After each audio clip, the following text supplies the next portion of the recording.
Okay, hello everybody. Good afternoon everyone, both in person and online. I am Panpikor Ratanavarot-Kun, your MC for this site meeting on health data sharing for UHC or Universal Health Coverage. On behalf of Big Data Institute and Mahidol University, we welcome you all. Let me give you a background of the topic quickly. Health data sharing plays a crucial role in achieving universal health coverage or UHC. This site meeting will delve into the potential of data-driven approaches and strategies to enhance healthcare, which ultimately improve the well-being of Thai population.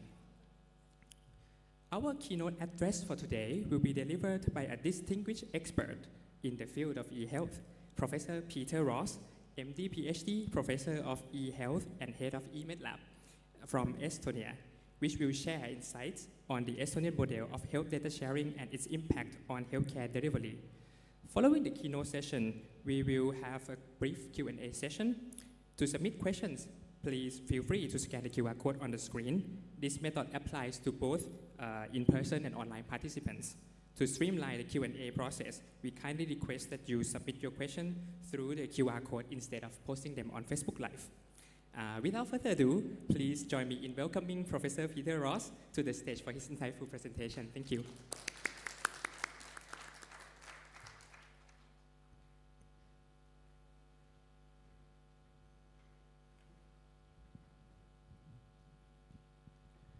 Dear Chairman, thank you very much for the nice introduction. Dear colleagues, panelists, ladies and gentlemen, thank you for this opportunity to share Estonian digital health platform and give you overview how we have started and in what stage we today are. My name is Peeter Ross. I'm a radiologist by profession. I'm also professor of e-health in Tallinn University of Technology, and I have been one of the designer and developers of this Estonian digital health platform around 20 years ago. So now working as radiologist, I have a chance to see all goods and bads of the system. But before going into the topic, I really like what I have seen in Thailand so far. I'm, by the way, first time in Bangkok, seeing your very advanced universal health coverage and good health delivery. And what I just learned was that you have 3 New Years at least. So today is Chinese New Year, so Happy New Year to everyone. I will start my talk with overview of Estonian e-government system because e-health should be delivered hand in hand with e-government services and infrastructure to avoid duplication as much as possible. Then I will share with you the evolution of our system, the experience of last 20 years, and also some lessons learned and what our next steps. First, let's see where countries rank in the digital health maturity. And this is one of the most recent benchmarkings. And on the horizontal axis, you see the GDP per capita of the country, and on the vertical axis is e-health maturity. And here we see that Scandinavian countries, England, and also Estonia stand high, but compared to the other countries, Estonia has made the quite advanced development with quite less resources. So Estonian GDP per capita is like a half or even less than in Scandinavian countries or in UK, which means that we have really succeeded to be efficient in this implementation. I think it's worth to also look how this benchmarking is done, what are the elements of this benchmarking, because this shows actually how complex is the digitalization of healthcare. And here we see that this benchmarking consists of 12 different elements in 3 major groups. They are policies or initiatives, then infrastructure, and then implementation or services. And once the conference this time is quite a lot about AI, then still I would emphasize here that you see the AI itself only one of the 12 of these digital health maturity. So it's really important to have infrastructure in place, terminologies in place, standards in place, and legal regulations in place. Estonia is a European Union country located in Northeast Europe. Our population is about 60 times less than Thailand population. I still say that Estonia is a great country. What is very important is that every citizen has a unique ID, and I will also elaborate this digital identification in more detail during my talk. And what is worth to mention also that we are very like technology-prone country. We like to say that Estonia is a world leader in unicorns per capita. What is also important is education. Estonian students stand quite high worldwide. In PISA tests, I think that for technology, the education background is also very important.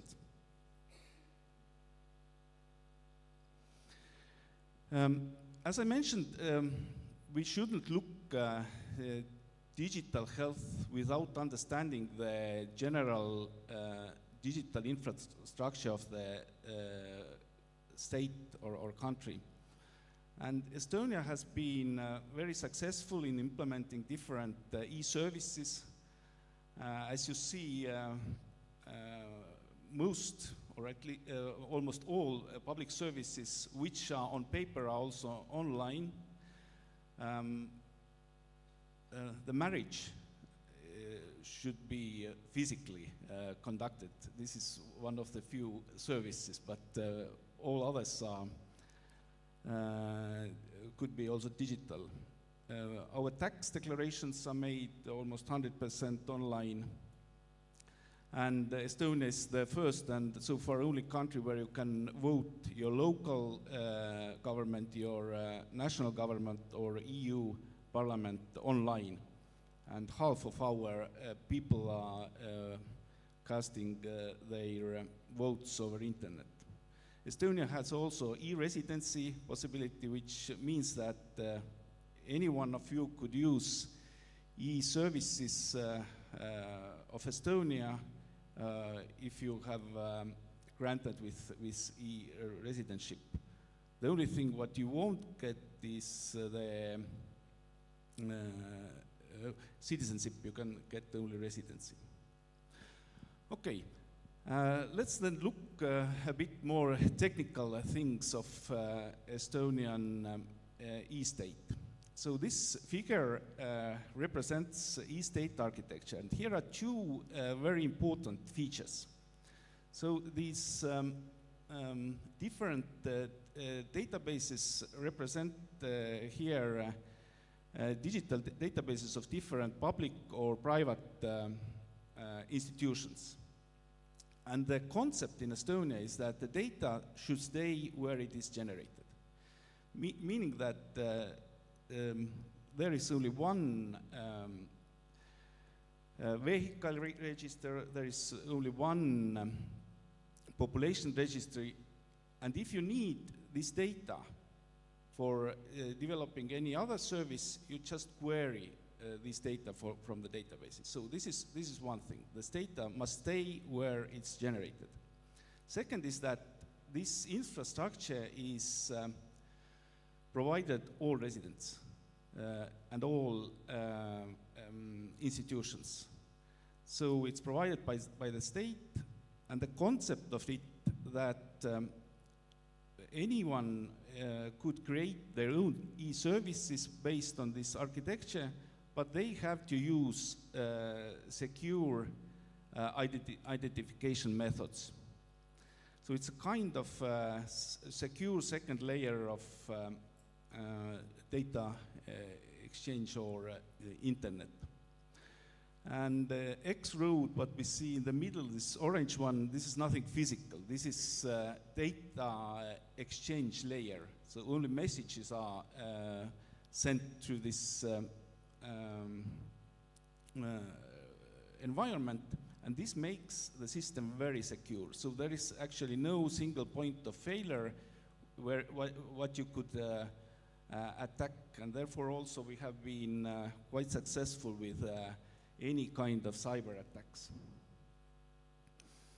So again, it's important that government has established secure identification methods for every resident, and this infrastructure could be used not only for government services, but any service what is established in Estonia.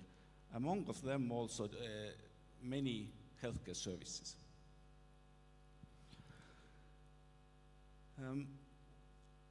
Estonia has, similarly to Scandinavian countries and a few other countries, also Thailand, as unique personal ID. And this is the foundation of digital health, digital data exchange.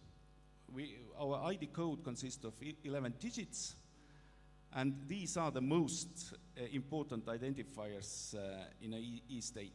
My data in a bank, in university, in hospital, in any kind of database could be accessed using my ID.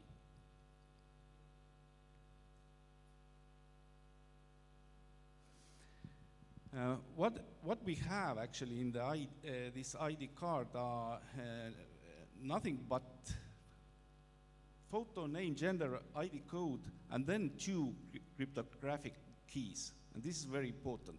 The person who borns in Estonia or gets residentship gets additionally to physical identity also digital identity. So I have my passport, my ID card, and also my cryptographic keys, which are used for identifying me. And to sum up this e-government system, this X-Road, what are the benefits of this are listed here. So it provides full confidentiality. We see always who accesses the data and when. It ensures data integrity. Data will stay only in one location, so there is only one source of truth. And also, what we consider important is that this distributed architecture wouldn't give power over the data of one owner. So there is no one big state database, but the databases are distributed, and then they are communicating with each other. And all transactions are hashed, which means that they have a digital stamp, meaning that you can't exchange anything what has happened already. So no option for cheating. Right. This was e-government. This was a bit technical, but it's important to cover before we go to the healthcare system, because our digital health is using quite a lot public infrastructure. Our healthcare system is similar to Thailand's healthcare systems, so we have universal health coverage. Our health spending is only 7.5%, so it's lower than in OECD. I think in Thailand it's close to 5 or something. And our healthcare providers are private, municipal or governmental. Hospital system is either private or public, but they are governed by the private law. And GPs are private entrepreneurs, like in UK. I like always say that our low healthcare expenditure is because of digital health, of course. But obviously we don't have yet scientific evidence for this. Estonian health information system covers all the residents from the birth to death. It's based on this comprehensive standard-based IT infrastructure, and today medical data exchange is mostly digital. So I, as radiologist, I haven't used paper or pen maybe 10 years. So I don't need a paper to communicate with patient or with colleagues. And now let's look from the perspective of the development of digital health. We have divided the development of digital health into the three stages: digital health 1.0, digital health 2.0, and 3.0. So 1.0 is a digitalization of institution. And everyone has to do this, but it's definitely not enough to develop services, digital services. And we see most of the countries putting a lot of emphasis on the digitalization of health care facilities, primary care and so on, and it's very important, definitely. But the benefits of the digitalization are coming when we integrate. And this is digital health 2.0. When we start to communicate between hospitals, between different institutions, and between person and healthcare institutions. And then digital health 3.0 is person-centered services. So we have to digitalize, then we have to put these digitalized institutions together, and then only we can look human as a single entity and start to give personalized services. This is very important because quite often countries start from the health 3.0, starting with services, but then we will recognize that only part of healthcare institutions are digitalized, they don't speak to each other, and then the implementation of services is very, very fragmented. Sounds easy, but what makes the things complicated? So we have, from the day first, follow certain rules. And Estonia has made actually a mistake in the beginning that we didn't pay enough attention on the terminologies and data standards. We jumped right away to this health 2.0 and applied internationally recognized data exchange standard. So our system is excellent for data exchange. But then if we think about AI, then AI is using data, and data should be high quality. So this is one of the learning points what during these years we have noticed. So initially we digitalize hospital, but we have to pay attention to the terminologies and classifiers, also data security, of course. And when we integrate the second level, then we have to look at the data exchange standards, again, internationally recognized standards.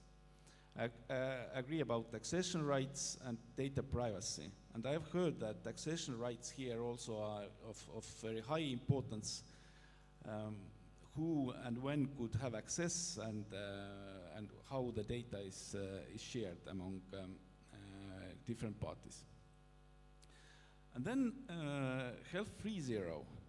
Then we can start with applications with digital therapeutics with AI supported services. So today, speaking about AI would change the provision of healthcare is in my mind not fair, because we have to do our homework first. We have to digitalize the data and do this in the manner that we have high quality data. Then we can implement different AI models. Right, now we are approaching to the Estonian digital health real content. You probably recognize the same architecture as e-state had. The digital health platform is using the same concept. So on the right upper side we have data providers, hospitals, GPs, dental care. On the left side we have so-called auxiliary services, like population registry, healthcare board registries, state agency of medicines. And on the right lower side, we have then common digital health services and databases. On the left side, we can then provide different services for citizen and private entrepreneurs. And what is the beauty of this kind of distributed system, except of the security, is that I give here example of drug-drug interaction database. We can apply nationwide e-services.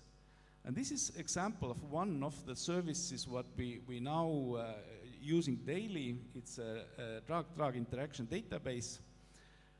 This is off-the-shelf product. It gives feedback to the doctor who prescribes and how it works. So as you see, these light databases are the only ones what we use out of this whole infrastructure. So if I, as a medical doctor, start to prescribe, my electronic medical record makes a query to the national prescription center, where all prescriptions are available in the country. If the answer comes there,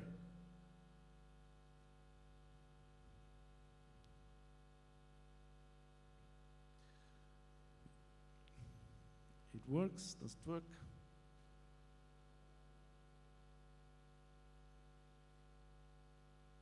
Okay.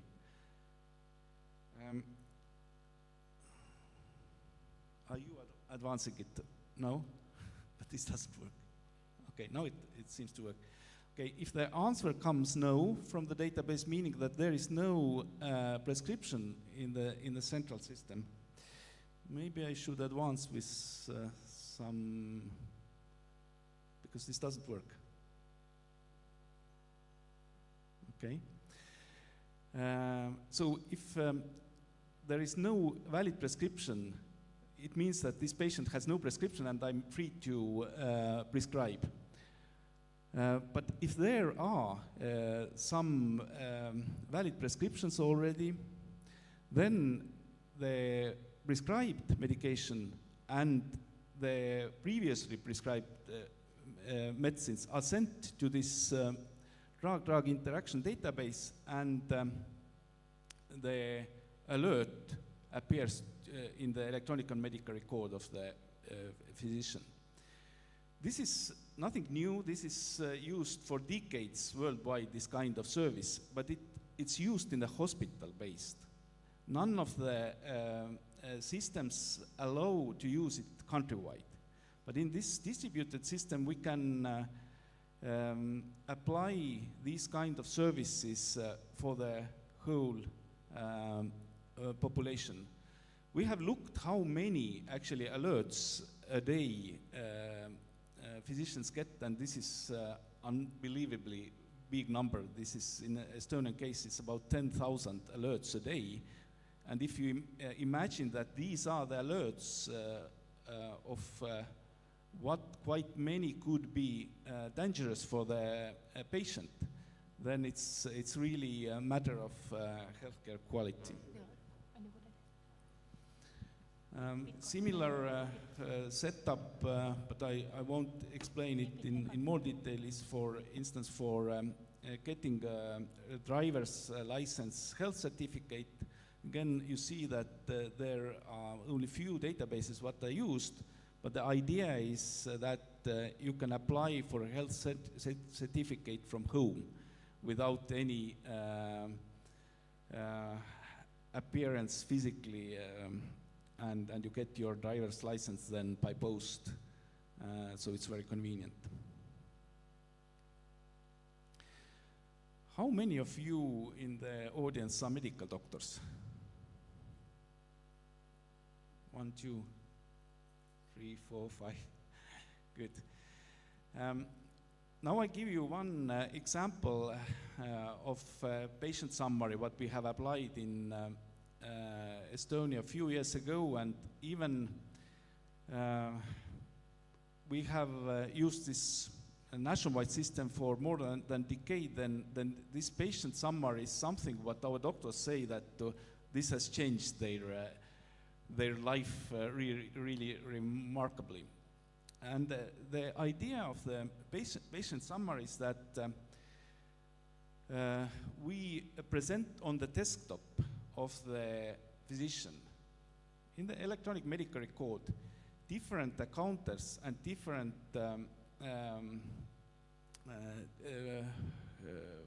appointments and lab test results on the one screen. And here you see on the left side, here are different patients' appointments or treatments from 2011.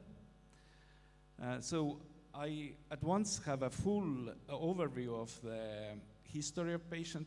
Then on the right side, we see X-rays, histology exams, in the middle, surgical procedures and diagnosis of the patient. And our GPs say that, well, this saves for them at least 2 days a year, because you don't need to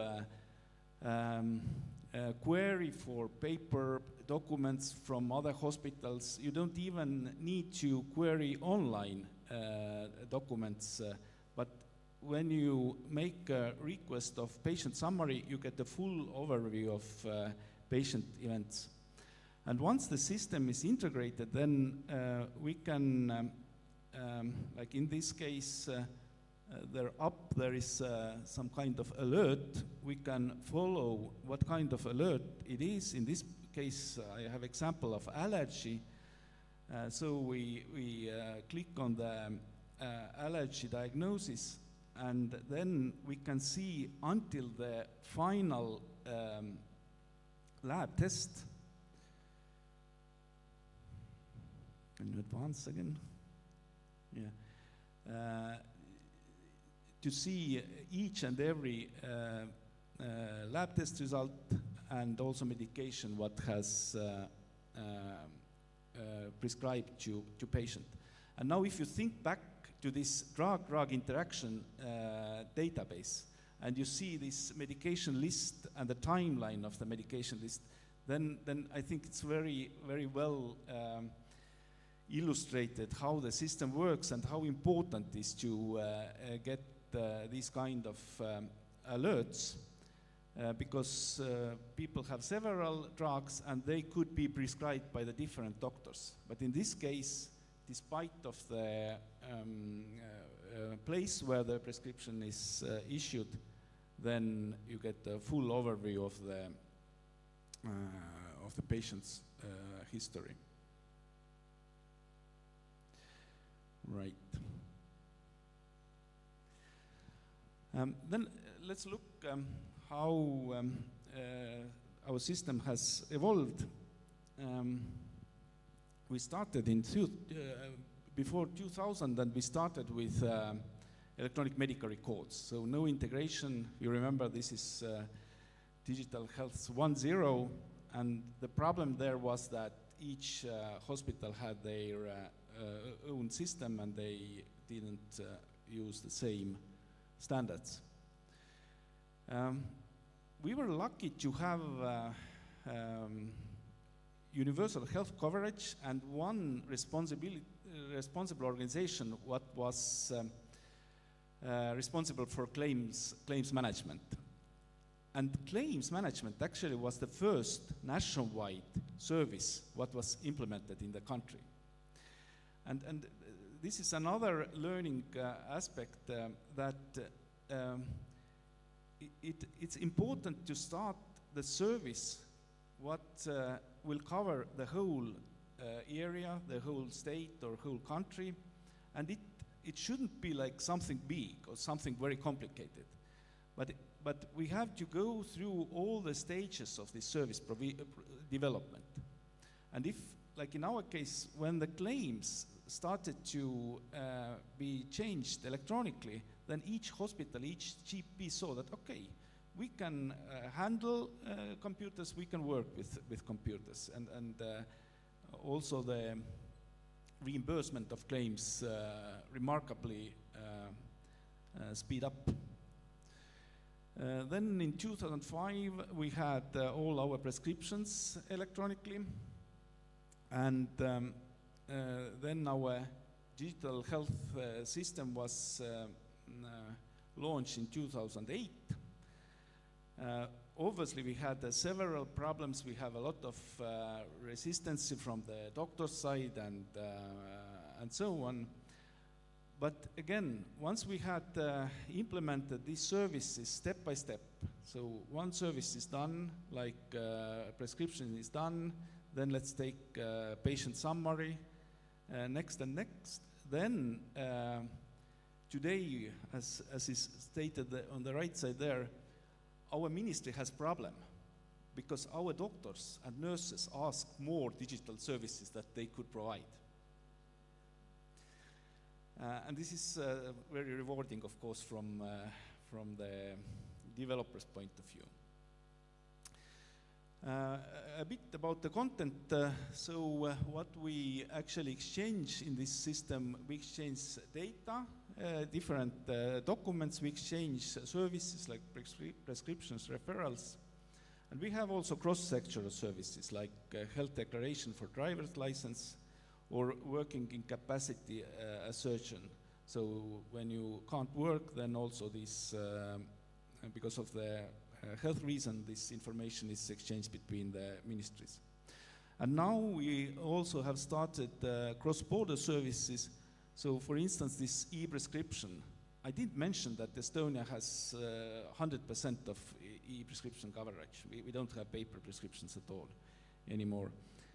So today there are several countries in Europe which exchange digital prescriptions. So people are free to move and get their prescriptions in other countries as well. Now one slide about legal environment. We have only one act what regulates digitalization. Initially we thought that we need to develop separate digital health act, but it's only one part of the Health Service Organization Act.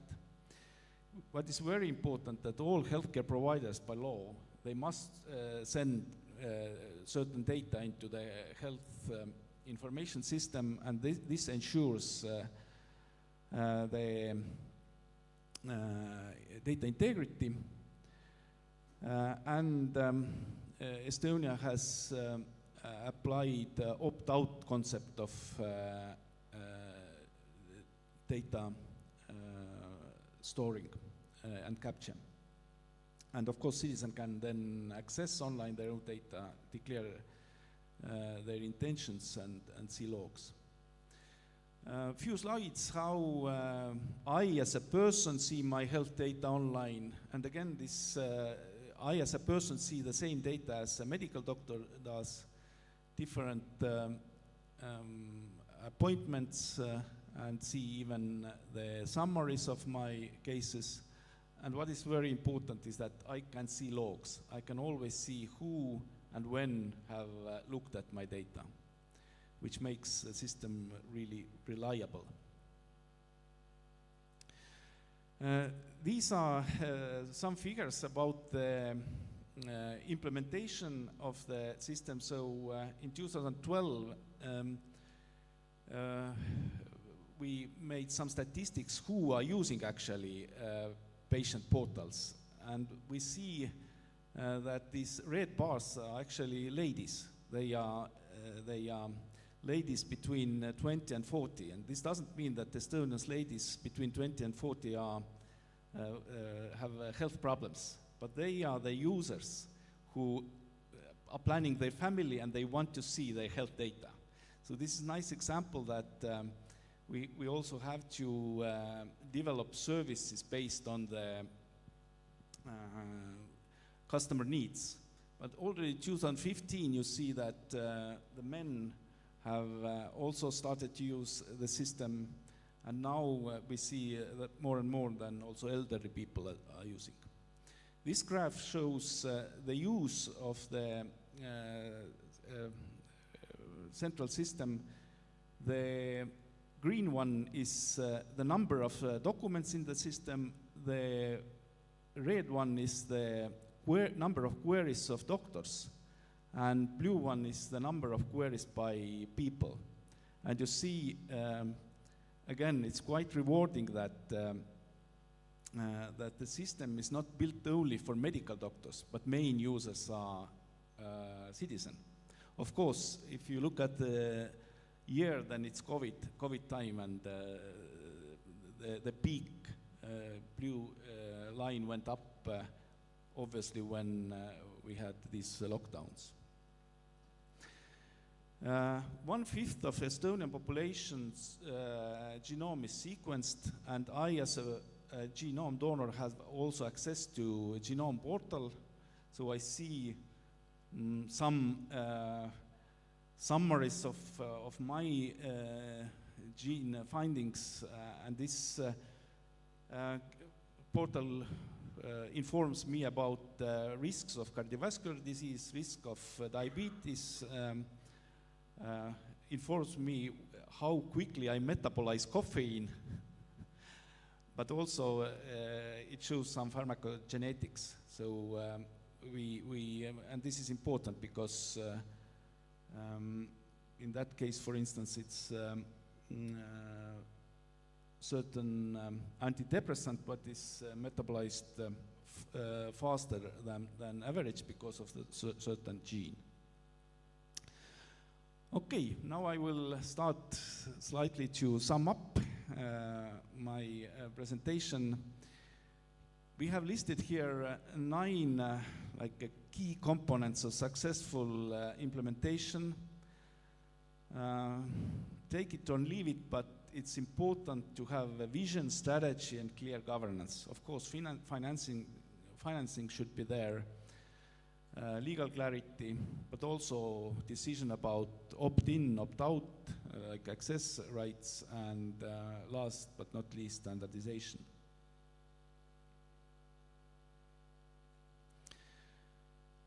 Having told about the excellent data exchange we have in Estonia, then I also have to confess that not everything is perfect in the country. here I have looked from 6 different perspectives of data usage. So the first one is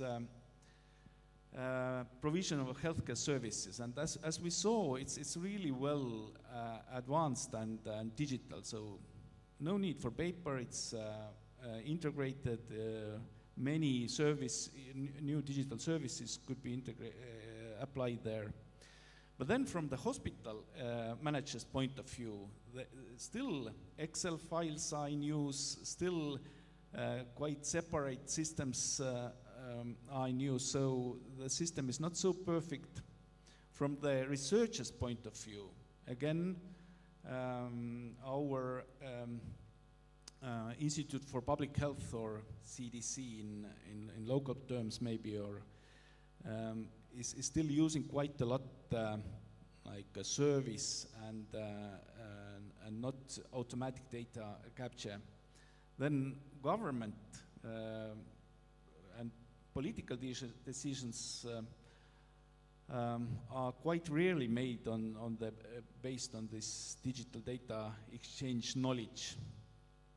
Our claims management is very good, which is good, but I've left there 2 pluses only because our insurance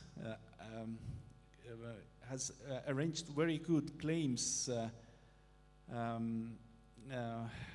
exchange, but the customers won't get too much like a feedback about the care quality and so on. And then the 6th part is digital health industry, where also we could have better opportunities to share this data with them. So there are still a lot to do. And to sum up, last 2 slides, what is very important still is data quality. So AI, any kind of analytical service is hard to implement if we don't have high quality data. And this was obviously reason, in our case, our data exchange idea dominated over the data quality. And also having one government-run system, then it's not so easy to involve third parties, like companies, into the system. And therefore, development of new services is slow. But what is important is that, obviously, medical data itself is not important, but the services, people are looking for services. So what we think next, we think to use AI and decision support systems for data capture. So now AI is used a lot about already collected data analysis. But the concept that trash in, trash out applies more than ever with AI, meaning that if you have low quality data, then the advice from machine learning, large language model, whatever, is quite limited. And definitely analytics, care quality, care performance are the areas where there is a lot to do. And integration of personal data, data from the different activity monitors, real health data, this is our next step. And integration of social and healthcare services. Right, thanks for your attention and coming to this session. Okay, thank you very much from Professor Peter Ross for the very enlightening presentation about Estonia initiatives on the implementation of healthcare policies. Okay, now let's open the floor for the questions. We have allocated the next full 15 minutes for a Q&A session. To ensure we have time for as many questions as possible, we will prioritize live questions If you have any, so please feel free to raise your hand, and we have our staff at the back to reach you out with the microphone. So you have priority here, everyone, audience. Oh, okay. Please. Let's go with the live question first, Professor Peter. Thank you. Thank you, Professor. It's very good, enlightening presentation. Actually, I have many questions, but I would like to the one that I interest first.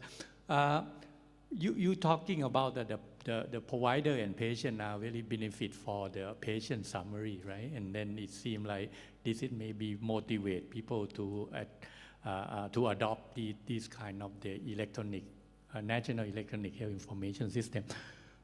In your example, there is a kind of the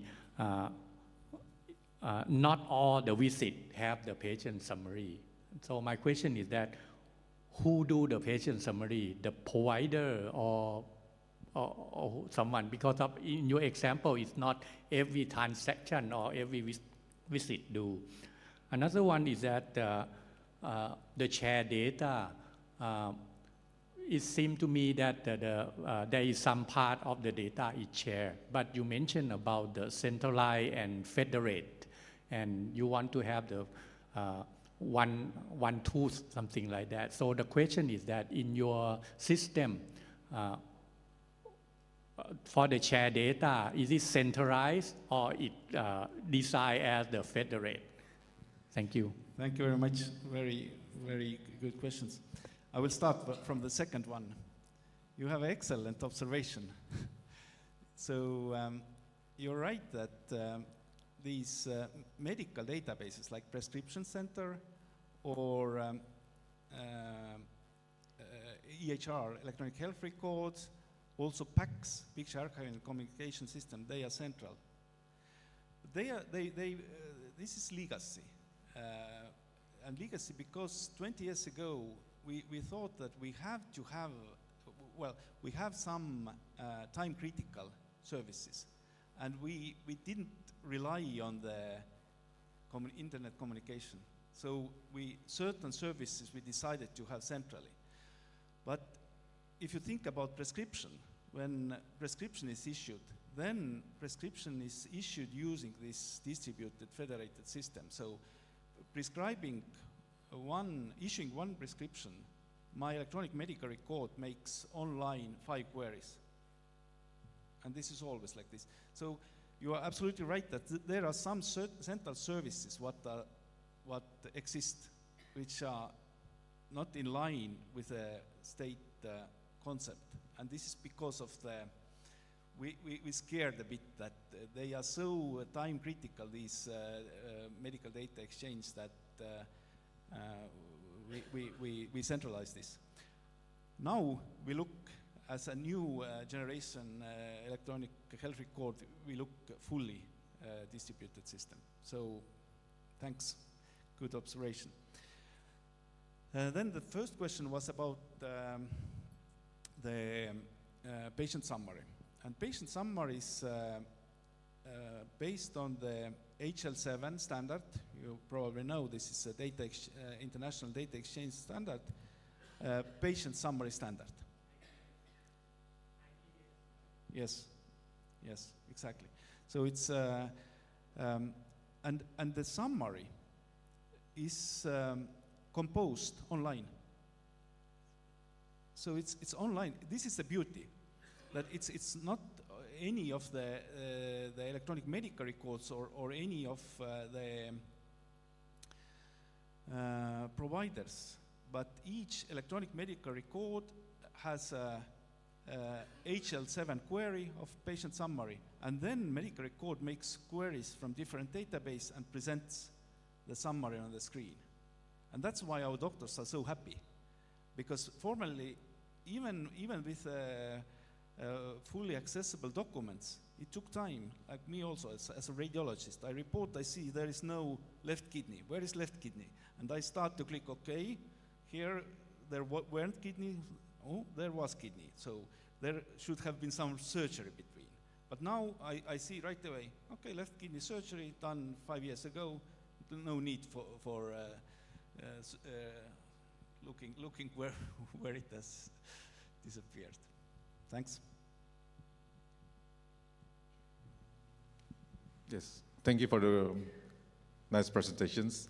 My name is Regi. I'm from Indonesia, representing the Ministry of Health. We're doing a similar initiatives in Indonesia currently with the digital transformations on health. We're also developing platforms similar to you, like we collecting all EMR from different health facilities. But what's interesting from your presentation is when you said that in 2000, in around 2005, 2006, the decisions of funding by Ministry of Economic Affairs. I don't know whether it is Ministry of Finance, like in equal to our Ministry of Finance or what, but it's interesting because in Indonesia, the health digital transformations lies in Ministry of Health instead of the Economic Affairs or even the Finance. But this is interesting because we are struggling now on the how we can sustain our initiatives because of the budgets as well as the financial administrative records, right? So can you share us why it is in economic and where's the team lies? I mean, the one who developed the system. And the second one is, when can I get the presentations, your presentation later? Sure. Material? Absolutely. Thank you. This is excellent observation, and this is one of the, again, key factors why we succeeded. I'm a medical doctor, and I saw that we have several medical doctors here also, and we faced initially the situation what you described. Okay, let's digitalize. Let's invest into the computers, to standards, to databases. And what was answer from the Minister of Health? Sorry, would you like us to switch off the ventilator of our intensive care patients? We need money there. So there is no way to go when you compete for medical money in digitalization. But in European case, it was a nice decision Europe-wide and also especially in Estonia that there were dedicated funds for digitalization. And they were, it's the same state budget, but they were earmarked through the Ministry of Economic Affairs. And why this is really important? Because in the large-scale implementation in healthcare, you will get benefit after 5 to 10 years. The front payment is high. And if you say that we take this from hospitals, we take them from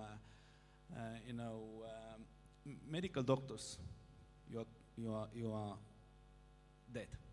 No way. Thanks. Here are a couple of questions. Sure, online as definitely. well. Would you mind, Yeah. Okay. So, since Estonia has smaller population than many countries, which frameworks, technologies, policies would you recommend that could be practically applicable to high population countries as well? Very good question.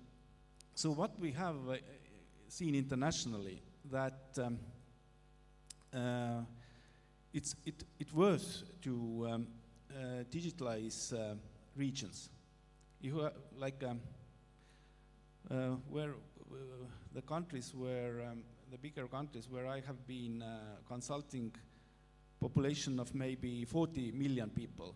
We divide the country into the regions and apply similar architectures in the regions, and then there are specific standards which could be applied to exchange data also between regions. Because patients are not moving. Patients are where they are, and it's not doesn't make sense to make one health information system for the whole Thailand, maybe even, but have hubs, regions. Each of them are using same standards, same terminologies, same identifiers, which is very important. And then it's like a Lego to compose. So, I always say that the size of the country, because of the size of the country, we shouldn't punish patients.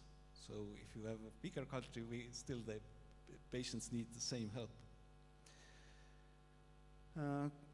Next question, considering the complexities and sensitivities surrounding health data sharing in a country, what strategies or frameworks do you recommend to ensure secure, ethical, and equitable data sharing? Our experience is that full transparency for the patient, like I showed you, each person can see who and when have used the data. So if someone asks me how many data security people we have in Estonia, then we have 1.3 million, because each person has a control over the data. But this comes only if you have opt-out concept. So data transparency and secure identification, at least two-factor. You have password and then some kind of public key infrastructure, ID card or mobile ID or smart ID. I think these are two like technical things. I think we have more questions, but we are running out of time, I'm afraid. We still have like 4 more minutes. 4 more minutes. Feel free to ask the question in Thai as well. We'll try our best to help translate them. What is the data governance process to ensure the quality of the data shared on the system? The key word there is health data dictionary. And this should be one centrally governed dictionary where you have terminologies, standards, which are applied by any electronic medical provider.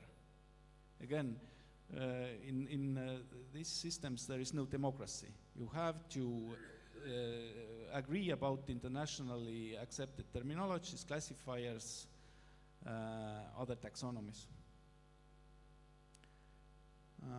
And keep this online accessible. If there comes new electronic medical record provider, they can download all existing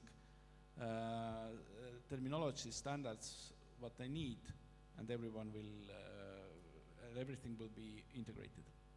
And final question, how do you define a successful implementation of health information exchange? How do you measure it, or what indicator do you use? Very good question. I would divide this into the 3 levels. So level of digitalization, level of integration, and level of service provision. The ultimate goal should be, of course, digital service. Like whatever it would be for specific country or region. In Estonian case, it was prescription, and today we don't have any paper prescription. Everyone is using, well, no one wants to have paper. Everyone is using digital prescription, and this is the one of the indicators. So the service implementation, and especially that the service is applied to the whole region or country. Measurement of digital services is complex, and we in our university we do quite a lot of research about digital applications evaluation, and the biggest challenge is that we can't apply the same methods as we do with medication, because technology is changing all the time, but drugs are not like chemicals are not changing. We can do randomized clinical trials, but in healthcare we have to apply, in digital health we have to apply social science methods. Doctors don't like it, but we can't help it. Thank you, Professor Peter Ross. Thank you very much. Thank you. So this concludes our insightful Q&A session from you. Thank you again to Professor Ross and all participants for your valuable contribution and engagement. Since this is now 10 past 3 already, we will now take a short coffee break, and please use your time to recharge and network with other fellow attendees outside. We will reconvene shortly. Thank you at the same stage. Thank you very much.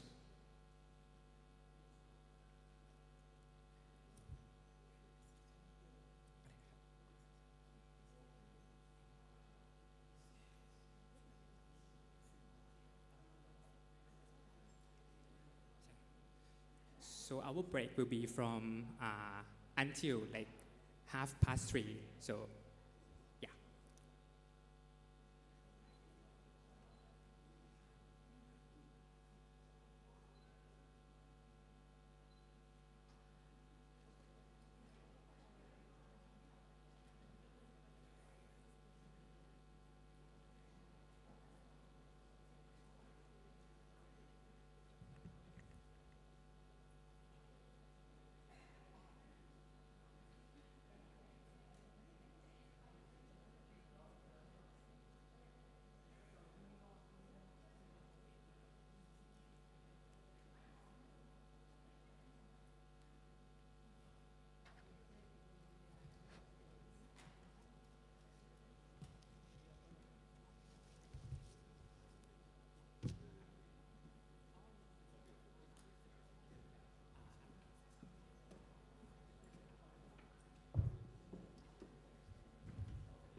stage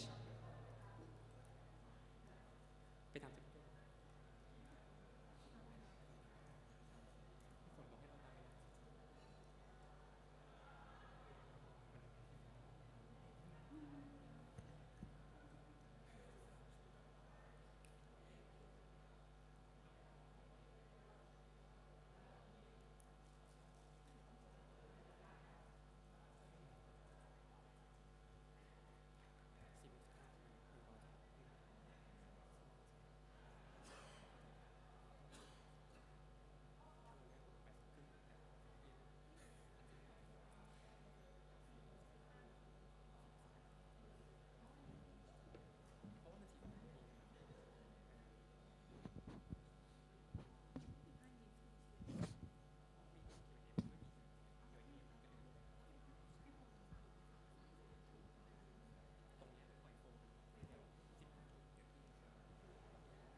We are inviting everyone back to the stage.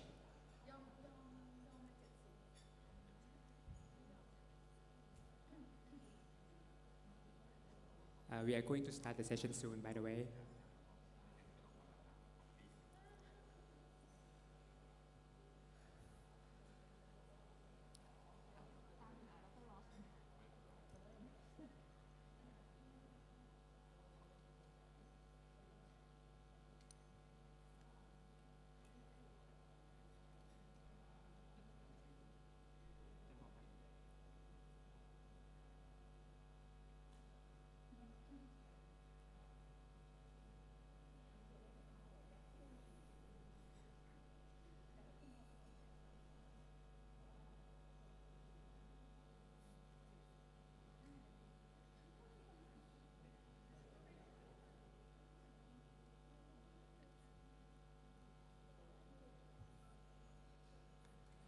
Feel free to join the online Q&A platform over there. We are using the same session over these two sessions from the keynote speaker and until panel discussion, by the way. So feel free to join. We need more questions in the Q&A session. Okay, welcome back everyone. We now move to a panel discussion on Thai health data sharing strategy. Let's give a warm welcome to our distinguished panelists as they join us on the stage.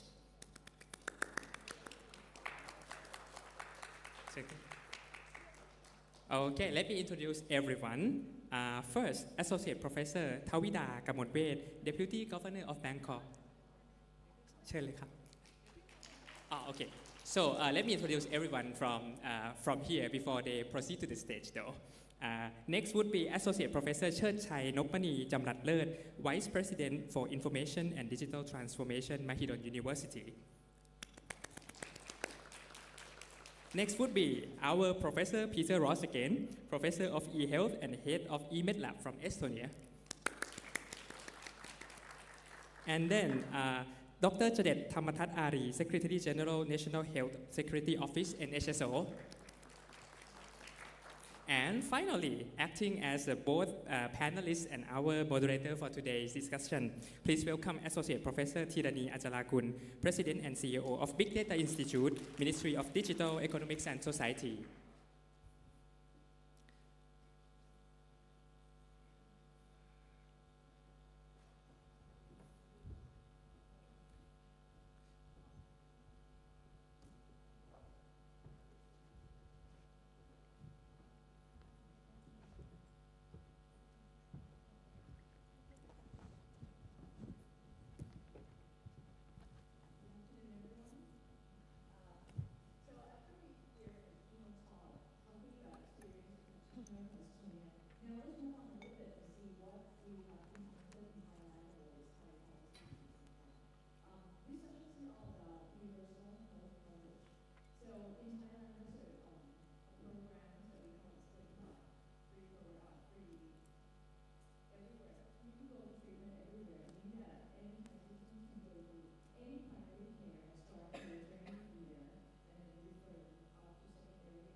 Yes, thank you very much and good afternoon, everybody. And for your question that why digital solution is quite important for Thai UHC. Our office, National Health Security Office, set up in 2001. At that time, we expand the insurance scheme from informal sector that cover around 75% of the population. Since the beginning, why? Because more than 75 people was in our scheme. So it's impossible to track the service for those big people like this. So that's why at that time we think about how to introduce the digital solution for UHC. It's not forward.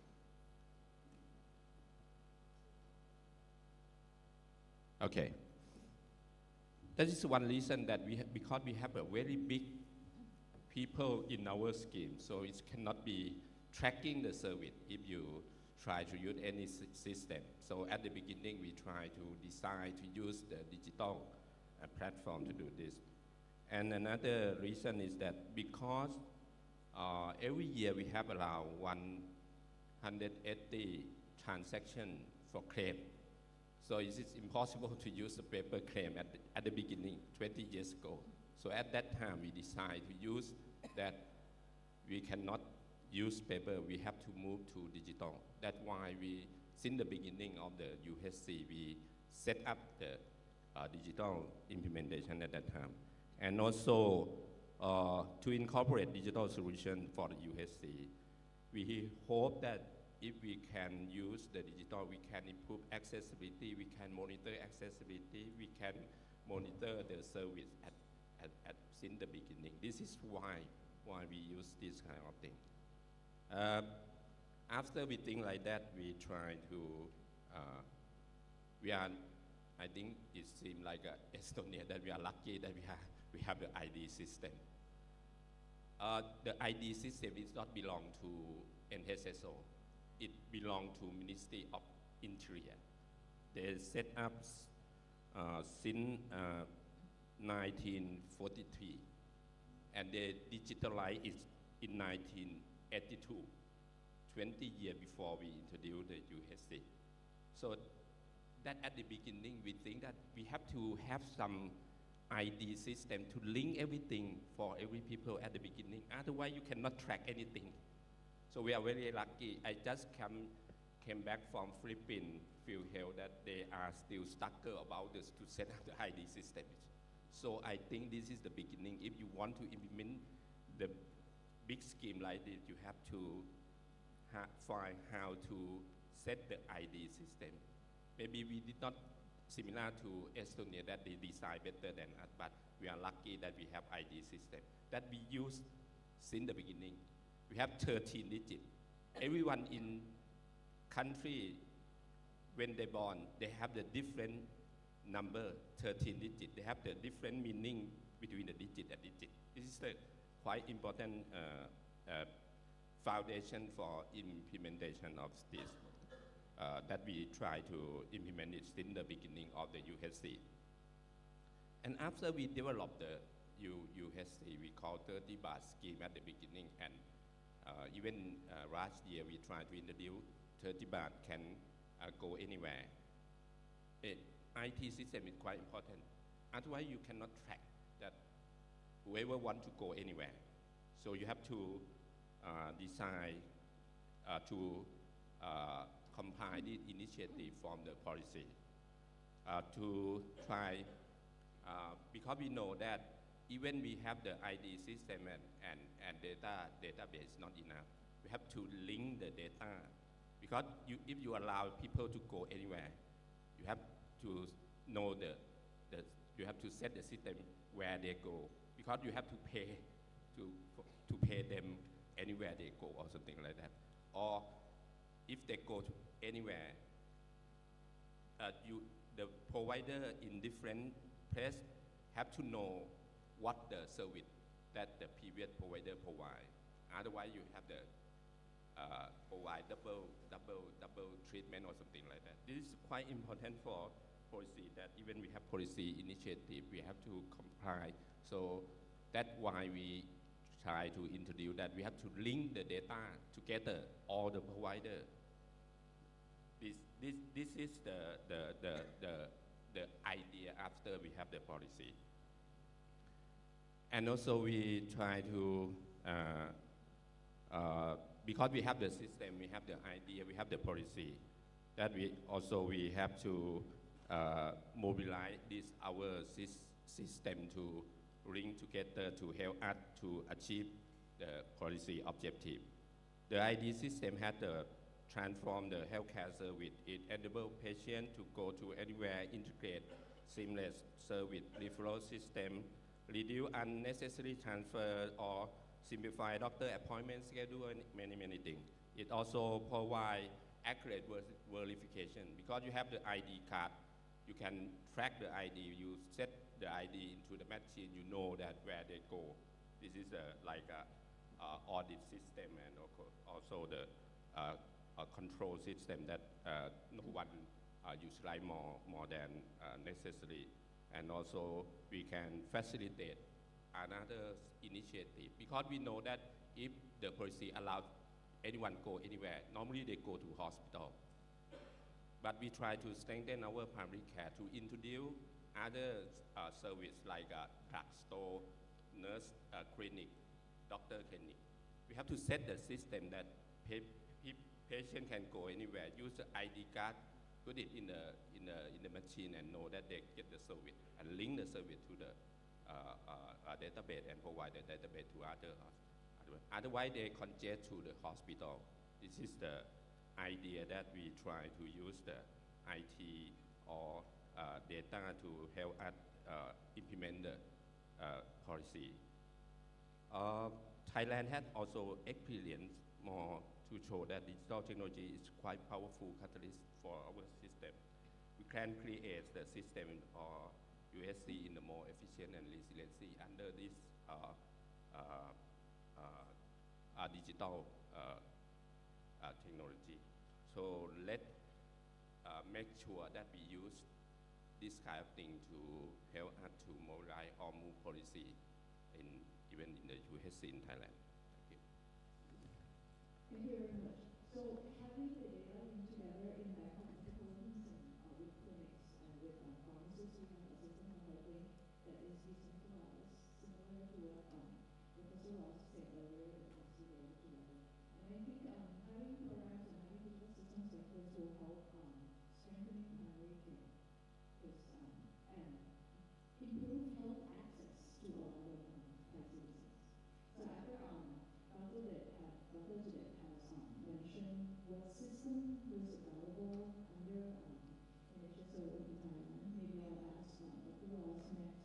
You would share the experience of practitioner in Estonia about the data systems, challenge, and things like that. In Thailand, it's slightly different because of our fragmented provider. You have government hospitals, private hospitals. But government hospitals belong to so many ministries. And local private hospitals, private UNA hospital as well. So they are not like the same coverage or under the same authorities. Linking them is a big challenge. So do you have any comments on countries, bigger countries with fragmented healthcare providers like us? What would be a good way to help us design?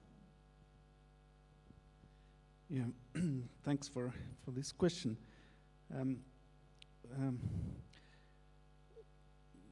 I think, well, the countries I've been consulting large-scale digital health implementations, then Saudi Arabia, one of the similar. It's smaller of the population, but also very fragmented healthcare system. And there still, we came into the conclusion that despite of the heterogeneity of the owners, the foundational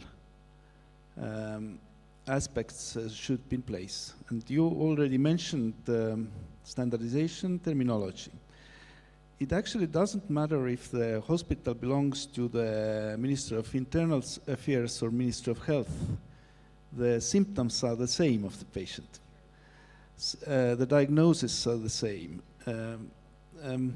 This sounds or seems to be quite easy, but what there is important is governance.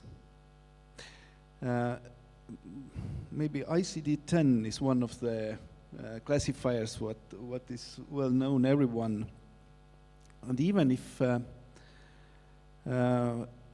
the country use ICD-10 or ICD-9, but ICD-10, even in this case, these releases could be different. Like some hospital is using version 2015, other 2017, and they are then not compatible, unfortunately. They are 90% compatible, but not 100%. And this already creates integration, interoperability problems. So I would look from the foundational services governance perspective. So someone in the country has to take responsibility of terminologies, standards, data exchange standards, and publish them, manage them, and this will be, as you said, single source of truth. Doesn't matter which hospital will implement their information system, they always are using centrally governed, agreed standards, structures, so on.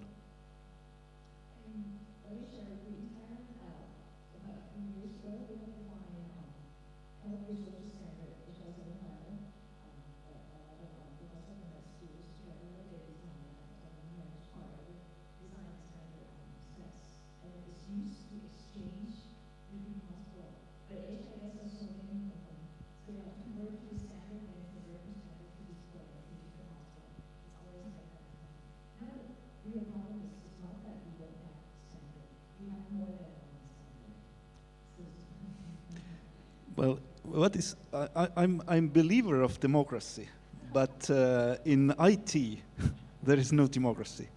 There is top-down governance, because computer doesn't understand it understands zeros and ones, and you have to tell what to do. And I agree with you that decentralized system for bigger countries. In Thailand, we have 12 district plus Bangkok.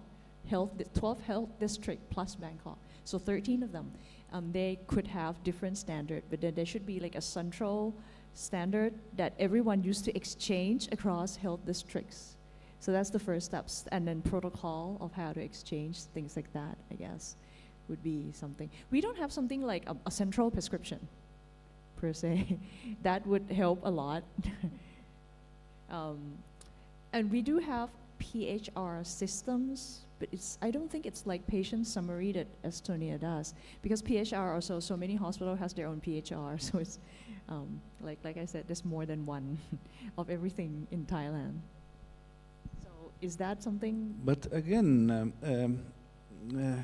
you can use different applications. You can use different electronic medical records, personal health records, but as long as you agree about the interfaces, about the both about the data standards and data exchange standards, then I would even recommend this approach, because we have seen in well, in many countries in Europe today already, but also in US, where the big electronic medical record providers like Epic, Cerner, they are excellent, but you will be in vendor lock.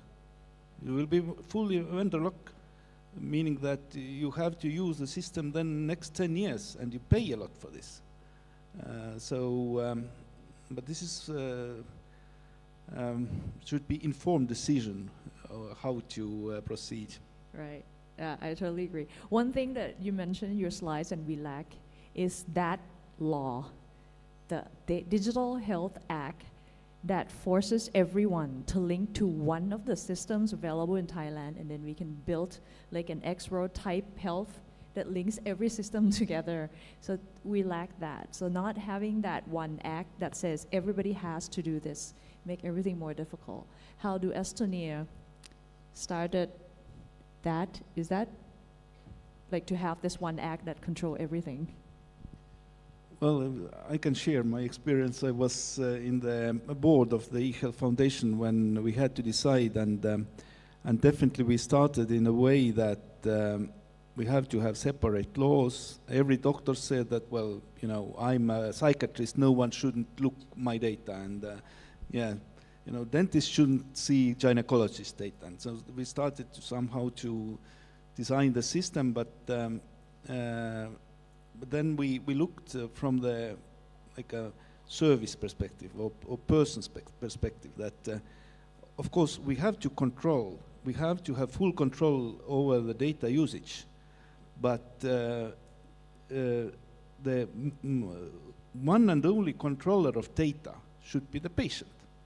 So patient makes decision, or person, not even patient, and then our parliament decided that okay, despite of regulating each and every move, let's look from the person's perspective, Then they composed the law, or actually part of the law, which states very simple things. It's an opt-out concept that all the data will be collected, but person can close data. And what this gives full set of data for the public health. We can make health statistics. We know in opt-in situation, and the best example I think is Australia, where they achieved 25% of people opting in only, meaning that you miss 75% of data. So this was one of the decisions then that, as you mentioned, each and every healthcare provider should share the data. Otherwise, the data wouldn't be integral. You could have 95% of person's data, but you miss maybe HIV diagnosis or something what is very important in this situation. So you have to have all the data.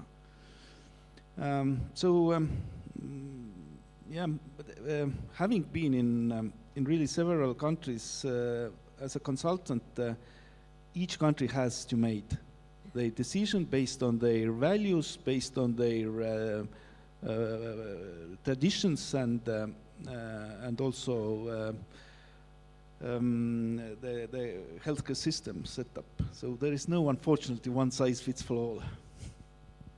Yeah, I agree. So now let's move on to our next panelist, Dr. Chai.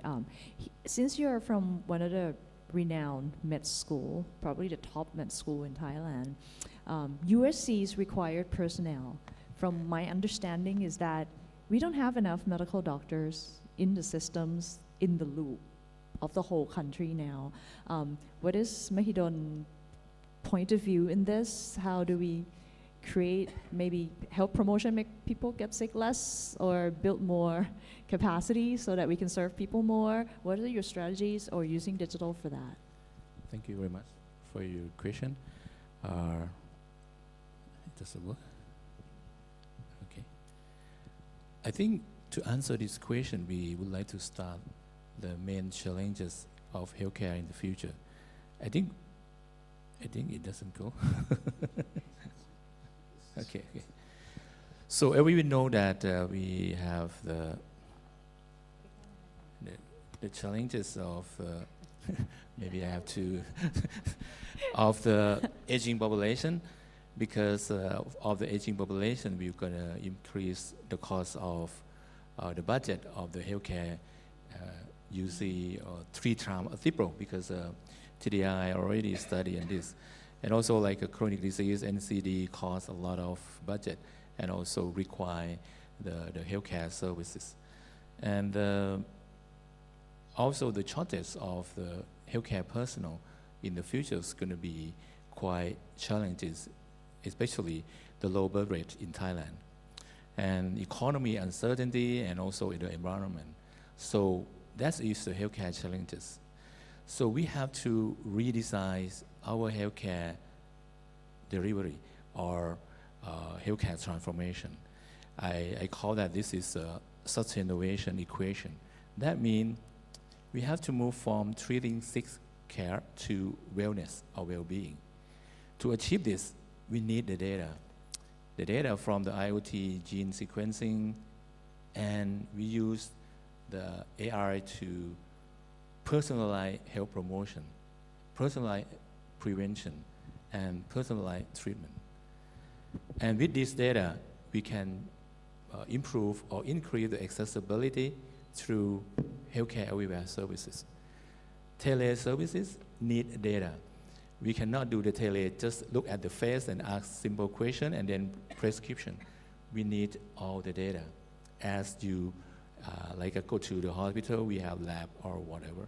So with the IoT devices and data sharing, we can have that data. And to minimize the cost, we need to change to volume-based payment to value-based payment. To make sure that the patient get the value is also the data. to know that they get treated, they have improved the clinical outcome without any hospital visit. So this all together, we can change the way we have the service delivery. That means we don't need to have more hospital, we don't need to have more visit, but what we need is data. So we have to change healthcare transformation to data-driven transformation.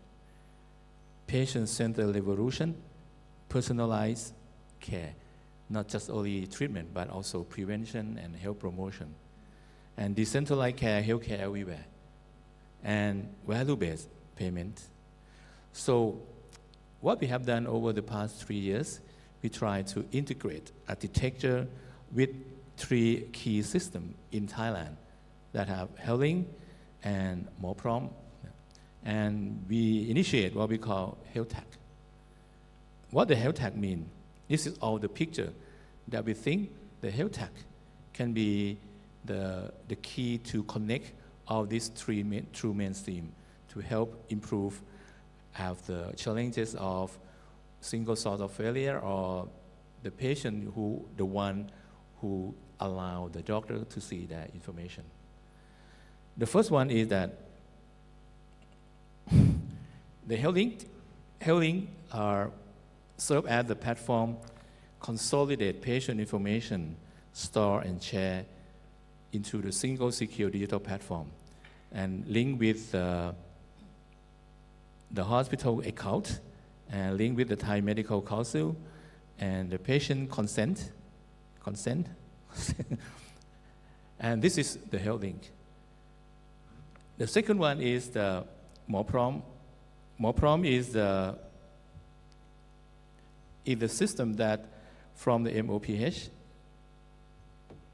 they start with from the COVID to make sure that everyone have the vaccination, and then now they expand into the comprehensive health resources, over 32 million users, but mainly for the hospital under the MOPH. But as Dr. Hani said that we have multiple authority under the hospital, so we cannot share all the resources together. So with Health Tech, we use is a ecosystem that allow all the stakeholders connect together with HealthLink and MoProm to decentralized model. We use the smart contract protocol with the Ethereum-based Polygon, and then level 2 to have the private node to proof of work or whatever, to make sure that follow PDPA and GDPR, because the patient who are the one who use the NFC and then key the PIN number. We did not collect any data in the hash, but just generate the key to open the data on individual server on that facility. So we do verify access. So this all together, we hope that the Health Tech and going to play an important role to connect the HealthLink and MoProm together. So we aim that, we form a cohesive, decentralized patient-centered healthcare and follow their PDPA and or pro GDPR with the standard of SL7 and blockchain-based smart contract. So what we can achieve is that robust security, no single source of failure, and interoperability with the standard, and patient empowerment that they place the button. Okay. So it's going to look like this. Actually, I have the video, but we cannot play with the PDF file. That means you can put only the NFC card into your smartphone and key the PIN number. You can go into the key gonna open the server on individual organization, okay? And then you can access whatever, this is the pilot. You can access the vaccine and then the medication on the hospital that you visit, and also look at the X-ray or any information from the hospital. At the beginning, we pilot only the medication. So we plan to connect with other information. So in the future, the health tech can be connect with like Oracle to use the IoT devices. How many hours that you stay in the PM 2.5 with certain level, all of the information, how much that you walk or stand, and then keep with the blockchain and then go into your smartphone. So with this, they can go to anywhere that other hospital or facility can know. For example, the pharmaceutical drugstore, they can see which kind of medication that you use. Another project is that we are developing as a Mahidol University, we are develop the data playground for ecosystem because we have two main medical schools, Sirat and Ramathipati, and 11 hospitals, including animal hospital. If you want to have a queue faster than other hospital, you can go to animal hospital. We are joking about that.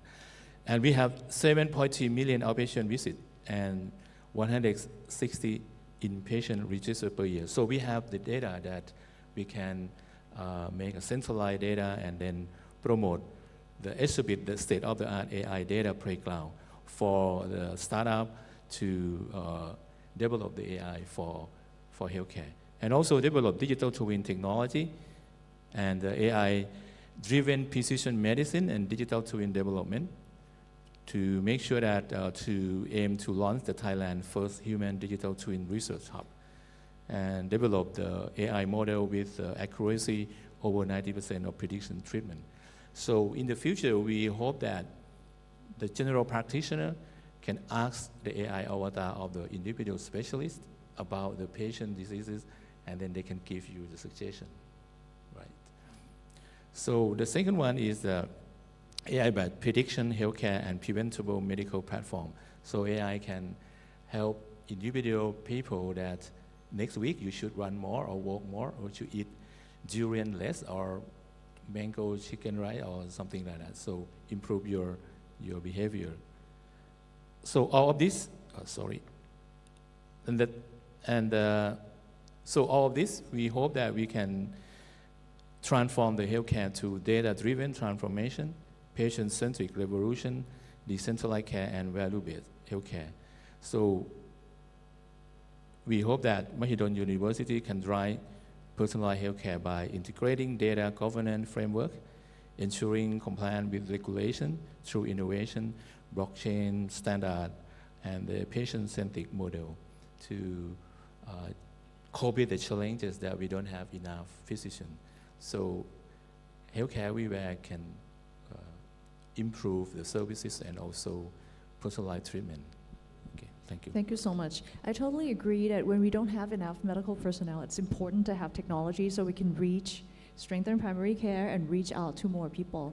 I guess in Thailand we have a network of health volunteer or asama just about everywhere in any province. In Bangkok, I believe they call asasa. Similar, it's health volunteer that go into different communities. So I guess if we have technologies like what Dr. Shatai says, where IoT can measure some of the things, it could be recorded into systems like health tag. And then doctor can see and make recommendation into the cloud, and when the health volunteer go visit different places, they can, tell kunyai or whoever, patients, what to do, like personalized recommendation for health and well-being. I guess that's something that if Sirat can or Rama can pilot that and make that happen, then I'm sure it will help NHSO in controlling the cost because we make people sick less. Now, let me come to already in red, the last speaker. Happy Chinese New Year, by the way. She's the Deputy Governor of Bangkok Metropolitans.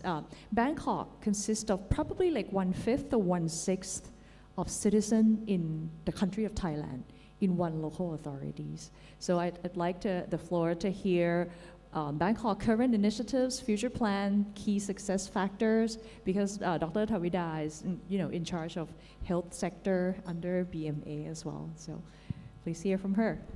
Thank you very much, and ladies and gentlemen, before I'm getting into my slide and all the talk, let me respond to a little bit of Professor Shachai.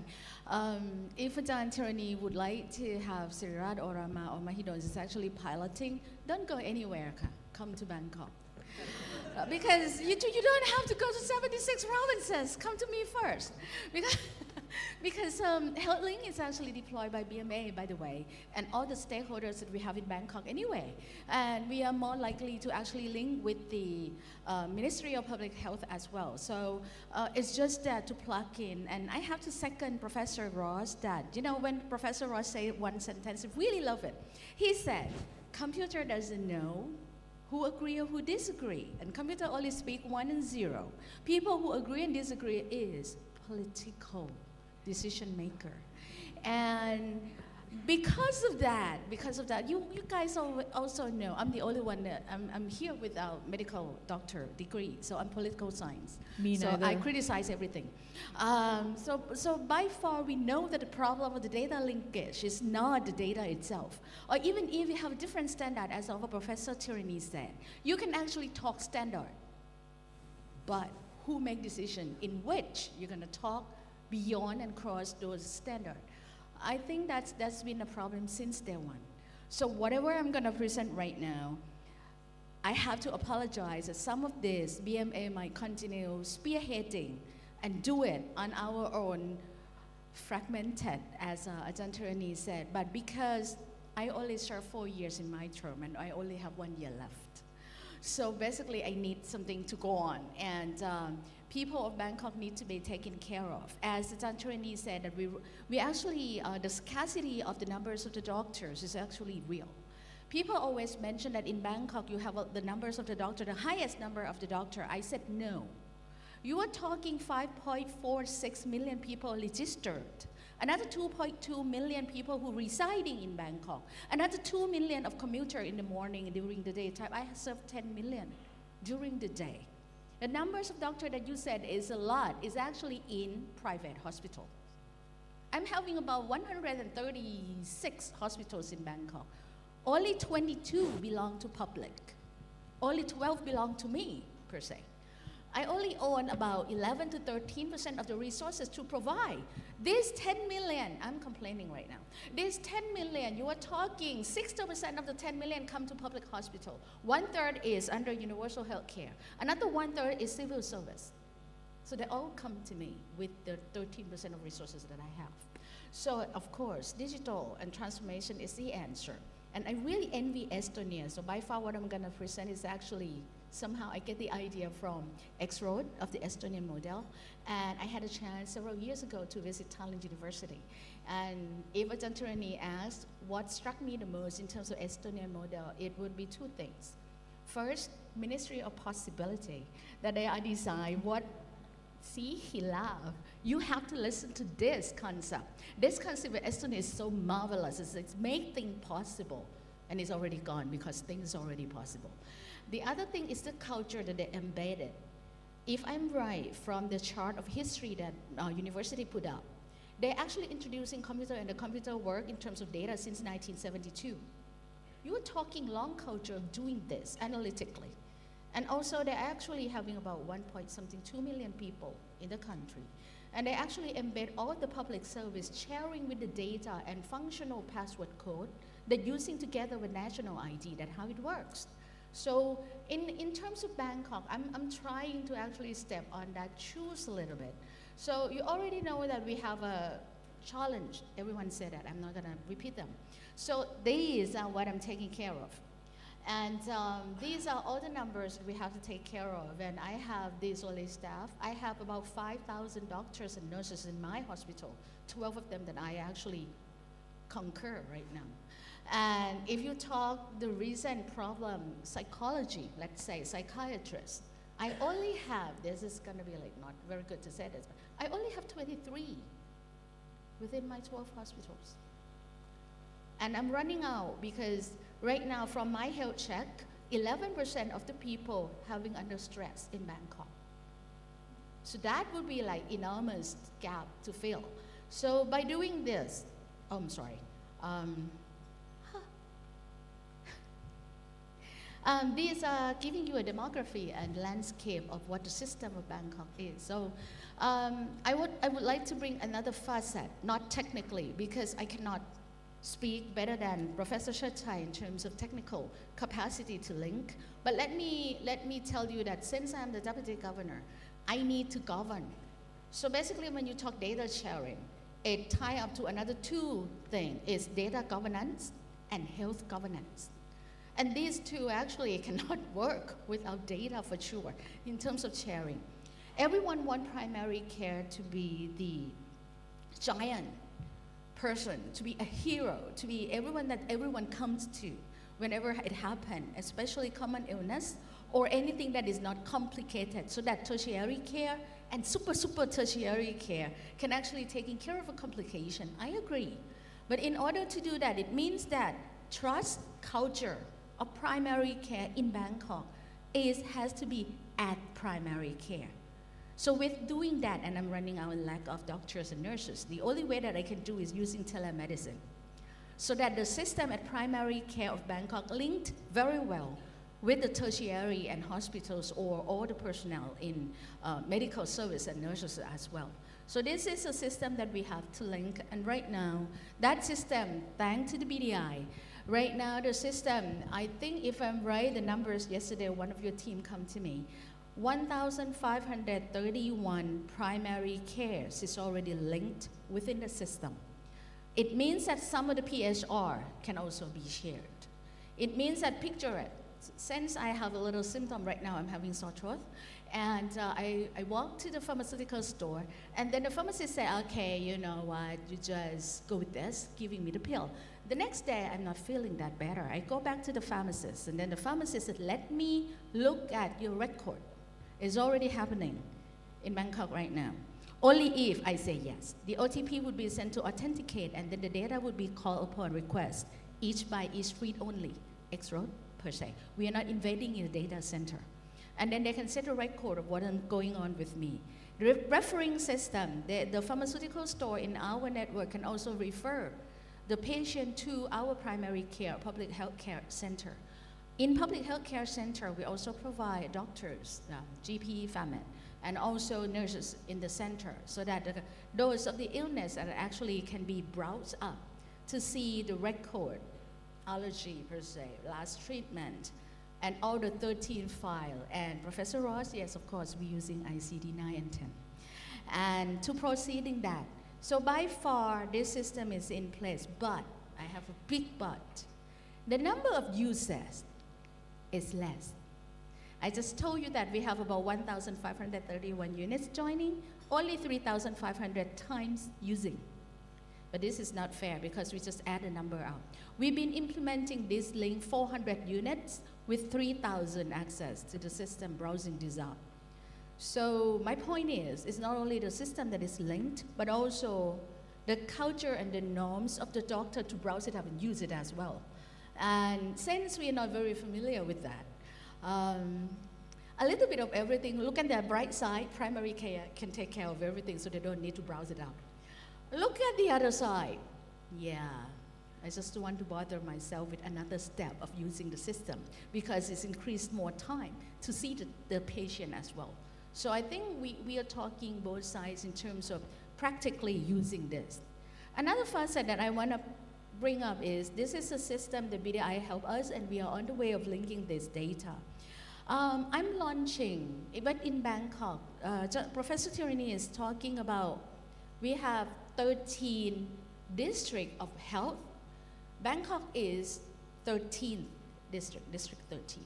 Within our area of 1,500 square kilometers, we divide ourselves into 7 zones. Each of the zone having a hospital of Bangkok as a zone managers. And then linked with the primary care, I have 69 public health care center. And these 69 public health care centers gathering around 50 districts within Bangkok and link back to the hospital that is its own manager.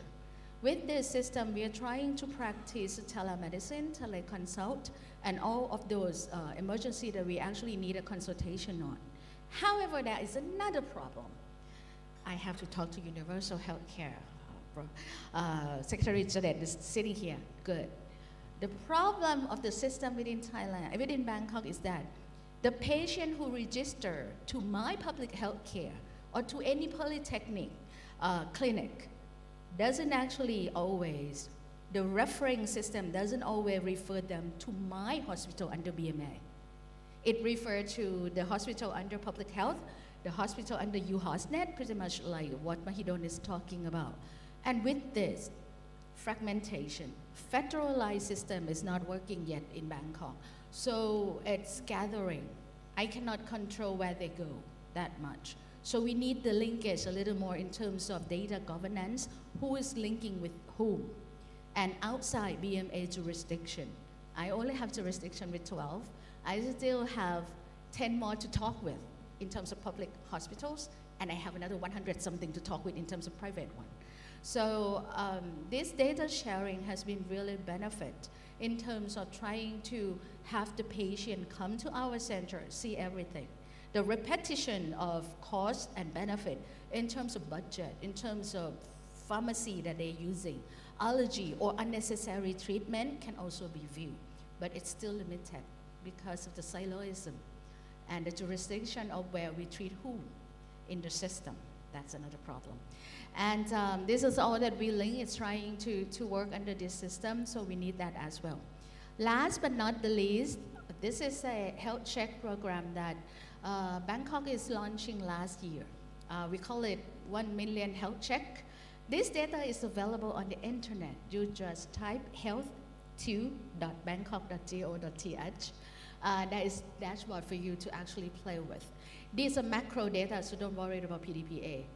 I already make that kind of like limitation already. With this data, we arrive at about 500,000 checked, and we are talking about deep checkup. We're doing like chest X-ray, EKG, we're doing those diabetes, those eyes problem, and we are doing tracking CBC and all the chemical compound in blood as well as cancer. So basically we're trying to incentivize people to come to us, having to know the knowledge of their health condition. And with this, as a person who actually govern healthcare, so I need this data to tell me where and which district having what problem. As you see, NCD is one of the most problem that we're confronting it. In Bangkok, all 50 districts present the data that those triglyceride and cholesterol is actually top of all across the board, 50 districts in Bangkok. So basically, we are not healthy. BMI is over about 52%. So that's where it is. We have another problem with kidney because we seem to consume a lot of sodium, tom yam gung, som tam, and those boat noodle, and that's where it comes. So anyway, we have this. So I, as a deputy governor, I need to govern the condition of health as well. So this will be my last slide to show you that as a data-driven, all the health screen check, when they do health check with us, their health record is going back to them in their health book, in their cell phone. The application, Health Link, is the application of BMA doctor. I'm not trying to compete with Mo Prom, which is prom doctor. I don't know how to make the prom English. Prom doctor is the application of the Ministry of Public Health. BMA doctor is the application of Bangkok. Yeah, you can tell. And it's when you do health check, every data would go back to your health book in the cell phone. And to this year, we are launching personalization in those health data check, in which if your condition is actually need some of the diet program or exercise program, we are trying to personalize the instruction back to your cell phone. And better than that, each year we will ring the bell to your cell phone that it's time for your annual checkup. And we're still providing it for free. Our wellness center is open already at all of the BMA hospital, 11 of them, especially on the weekend. So this is an advertisement. Come to my hospital on the weekend. So it's not crowded on the weekday because people come to treatment on the weekdays. So just come on the weekend and can do health checkup.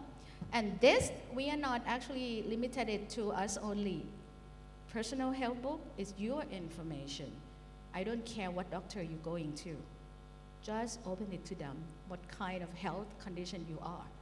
I don't mind, because if something happened to you on the ground of Bangkok, I have to serve you anyway. So I don't have limitation in terms of anyone want to actually access to the open data of Bangkok. So I think that's how it benefit us as a person who govern the health issue. Park, breathe the beautiful air if we can, or even clean water that also connected to the health status and community as well. So this data sharing is not just only for treatment, I don't think so. It's not only for health promotion and health prevention. I'm talking on governing the city with the health data that overlaying and integrating with the other data, and we can make a multi-dimensional development for the city as urbanization as Bangkok as well. Thank you. Thank you. All right. From what Dr. Tawida says, several programs is going on in Bangkok, and from all the talks of everyone, we'll see that data sharing is the key. Health data sharing is sort of a key for universal health coverage. And I think in Thailand, because of the fragmented provider things that I said, there will always be different initiatives, different of the same initiatives, every zone. In Bangkok zone, in health district along. So there will always be several systems. The key is something similar to X-Road. What you need is standard of exchanging, protocol of exchanging, and then link everything together no matter how many systems there are. If you manage to link everything together, then the data can be served when the citizen needs it. I guess I'll end this session with the last question to Professor Ross. One thing that Dr. Tawida brought up, and I find that important, is this. Once we finish linking everything, now how do we change culture so that the healthcare practitioner actually see these as important steps to check health records before you start treatment or giving medicine? That does not happen a lot in Thailand. No matter what systems around the country, the usage is not very high because it's not in the practitioner habits to do that for now, at least. I'm sure Estonia go through that phase before. How do you change the culture and the practice and the way doctors work? Thank you. So, this is so important topic that I have to start with advertising tomorrow morning's session where we talk about digital health education. But those who can't join, then the change of the mindset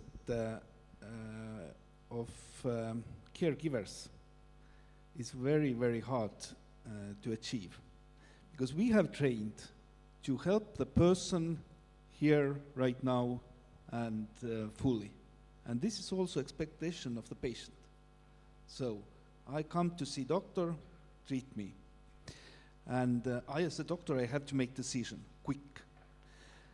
And this is how medical schools and colleges are teaching nurses and physicians. And the same applies in Estonia, everywhere in the world still. So we haven't changed the mindset to the level that, okay, let's look first what data we have, what we know about this person. Not start to run right away, not start, because 99% of cases there is not emergency. There is some chronic condition, there is usually even not condition. But you have to look the data. But you change this mindset. This is, we in Estonia, we are in the halfway definitely. You say that it's not very common here as well. And I can only agree that it's not the same like this anywhere in the world. So we have to go back to the education. We have to teach primary use of data and secondary use of data. Here we also heard brilliant ideas of both, data analytics, sharing data with patient applications. They are all different actually, and we need to teach them differently. So yeah, it's one of the main challenges we have, human resources, capacity. So I guess there's a lot of medical practitioners in this room.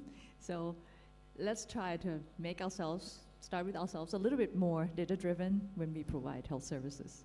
So thank you very much, all four of the speakers, distinguished speaker here. The next sessions would be the roundtable where we take questions and comments and discussions from the floor. So let me hand over to the MC here. And I understand, Dr. Tawida, you may want to leave first, or you have a few minutes to answer questions with us? Yes, you can choose me one. Okay. Anyone who have questions, especially for BMA programs, let's start with that. Thank you. Okay, actually, I just wanted to say that as well. Like, if Ajahn Tawida is okay with staying here, then we are really pleased to have like a question from the audience. Feel free to raise your hand. Okay, the Mr. over there.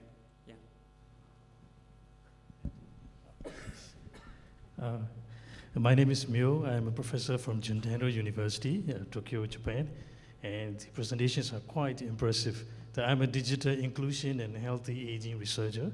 So I would like to ask Professor Tawida for Bangkok, because the telemedicine, the introduced rate, how is the receiving rate of the Bangkok citizen for telemedicine? And then on the other hand,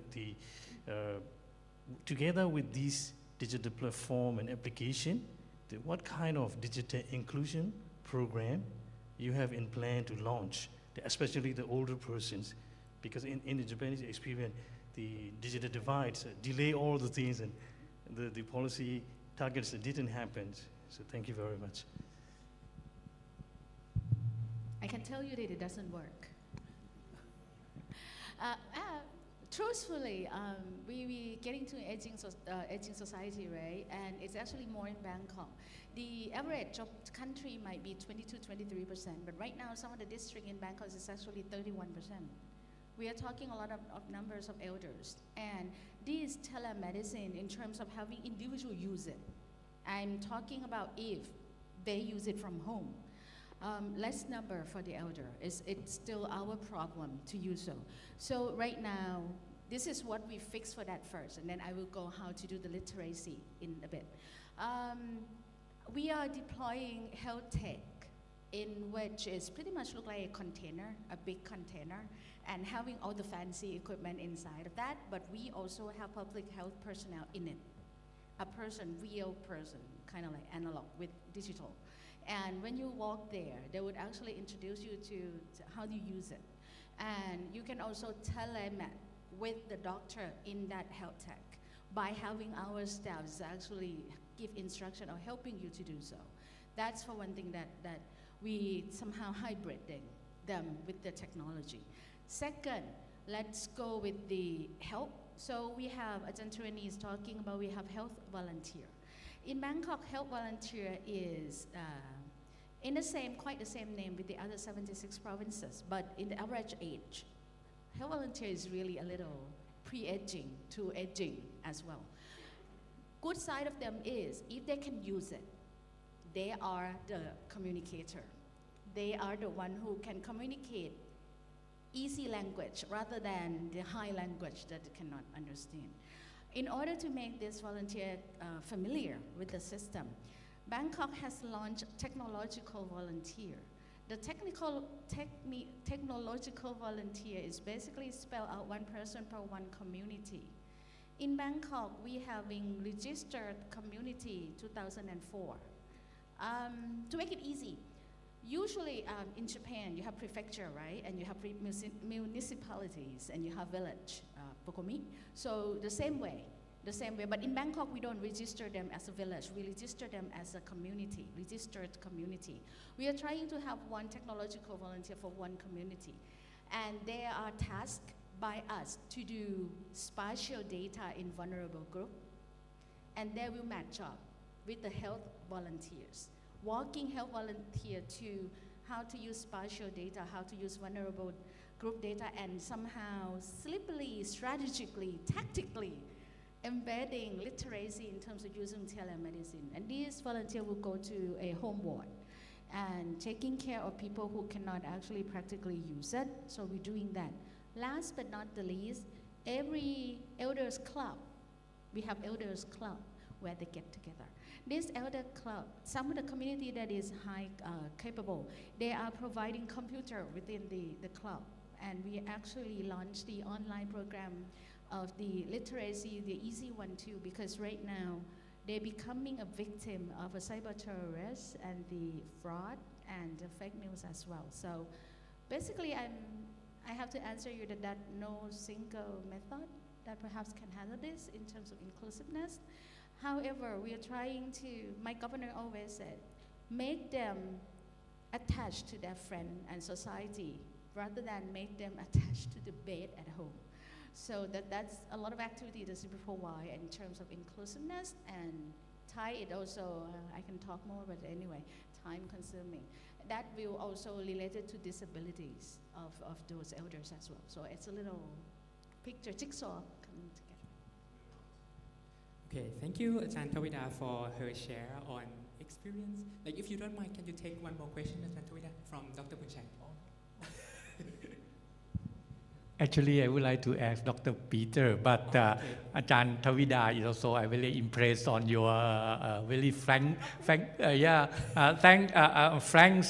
opinion about the powers. We face this for decades, and your comment on that it on the point. But would like to compliment the success of the Bangkok. It's really amazing that you have done all this. Even you have only, less than 20% of the budget to looking for the 10 million people, something like that.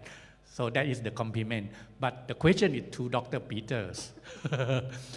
You talking about the computer don't know anything, only 1-0. So standard is very important, right? We fight for standard for 2-3 decades. And it's very impressed on the success of the Estonia on doing that. My question is related to what you mentioned about the political view and also the governance. And you talking about the eHealth Foundation. My question is related to the eHealth Foundation in Estonia. What kind of the institute of the eHealth Foundation? Is it the governmental or is it a dedicated organization that not linked to the Ministry of Health or the insurance?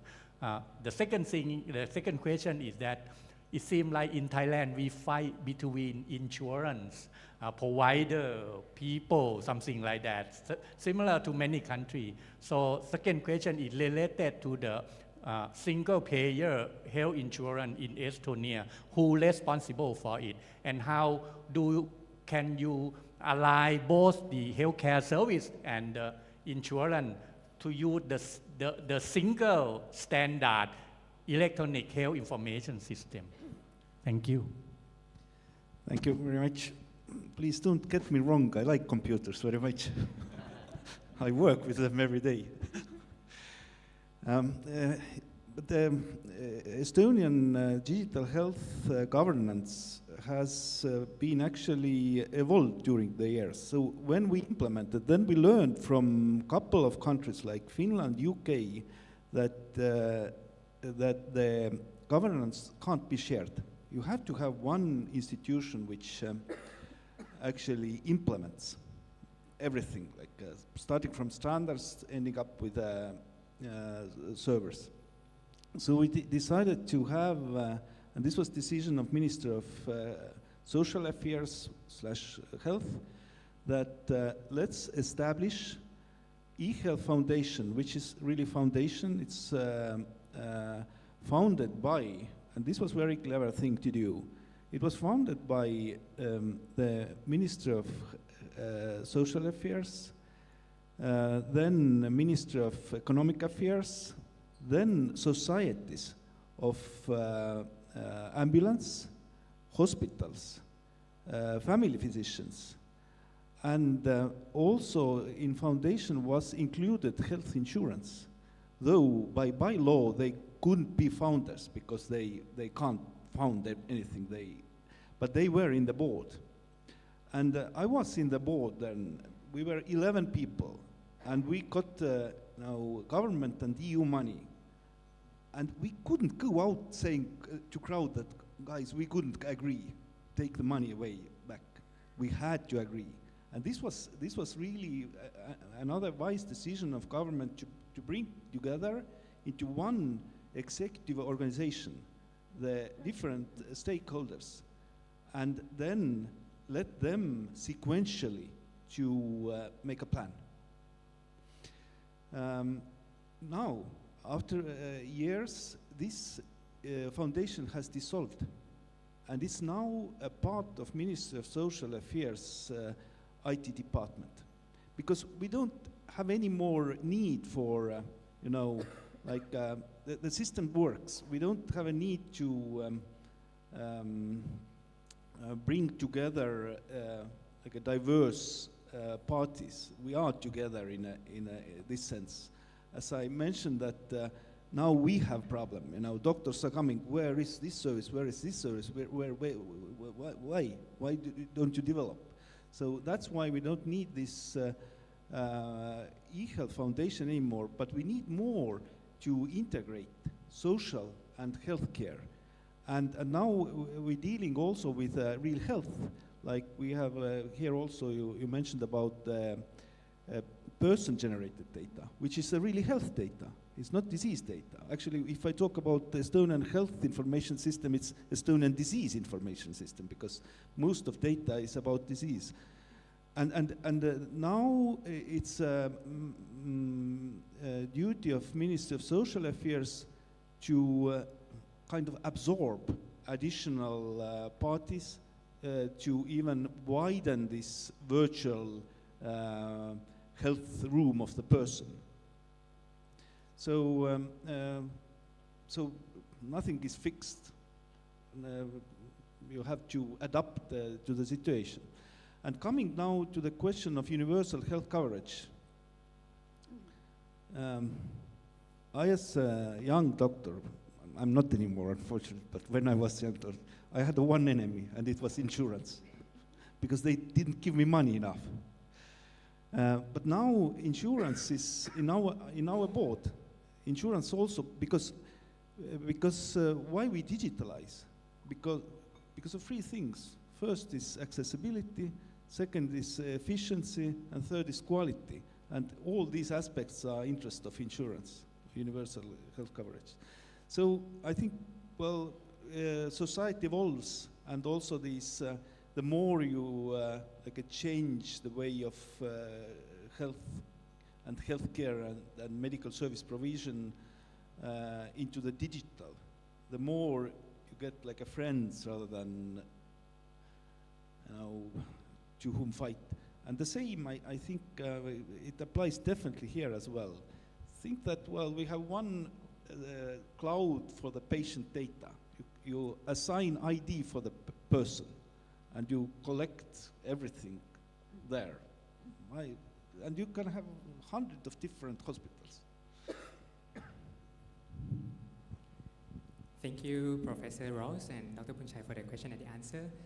Before we proceed with the roundtable discussion, but actually we have grasped ourselves and dipped ourselves into the discussion already, I would like to express our sincere gratitude to Associate Professor Tawida Kamonwet again for her valuable insights, but unfortunately she has the prior commitment and will need to leave very shortly. We appreciate her flexibility and contribution to this important discussion. Thank you very much. Okay, so I now hand over the stage, since we are in the Q&A session already, and I would like to hand over the stage to Associate Professor Thanakrit Chintawara, First Executive Vice President of the Big Data Institute, to lead our roundtable discussion. We have actually started already. Yeah, thank you. Thank you. Thank you so much, Kat, and good afternoon again for all of us, and thank you for being here with us till now. I saw that you might have some more questions about the panel. It's quite impressive. As we talked a lot about the health link, So those of you might want to know about this more. Actually, our panelists also participate in the program, but those who might know it's the best is our moderator. So I would ask Dr. Tierney to tell about this HealthLink project. Sure. HealthLink is virtually a decentralized systems where we build a road to link health information records from different HIS or different hospital across ministry as well. I mean, HealthLink has been built by Big Data Institute of BDI. We are operated under Ministry of Digital Economy, also not public health, different place. Ministry of Digital Economy and Society, and we built these systems in a decentralized way, meaning that HealthLink itself only store relationship which patients has record in which hospital. We don't actually store the health records. We just store relationship. So what happened when we use HealthLink is that when a patient's or when a doctor at hospital A wants to see patients B allowed this transaction to happen, we'll make a request to HealthLink. HealthLink will check which hospital this patient B has record at, and then send requests and get respond with the transaction. And then we compiled everything, consolidated, present it on a website so the doctor can see through HealthLink. You can either access HealthLink website or from HIS screens to see that. Patient's records, basically. That's what HealthLink does. And then after 20 minutes, we dissolve the data. We don't store the actual patient's record. We only store relationships. And of course, we log everything, who requests what, who granted what.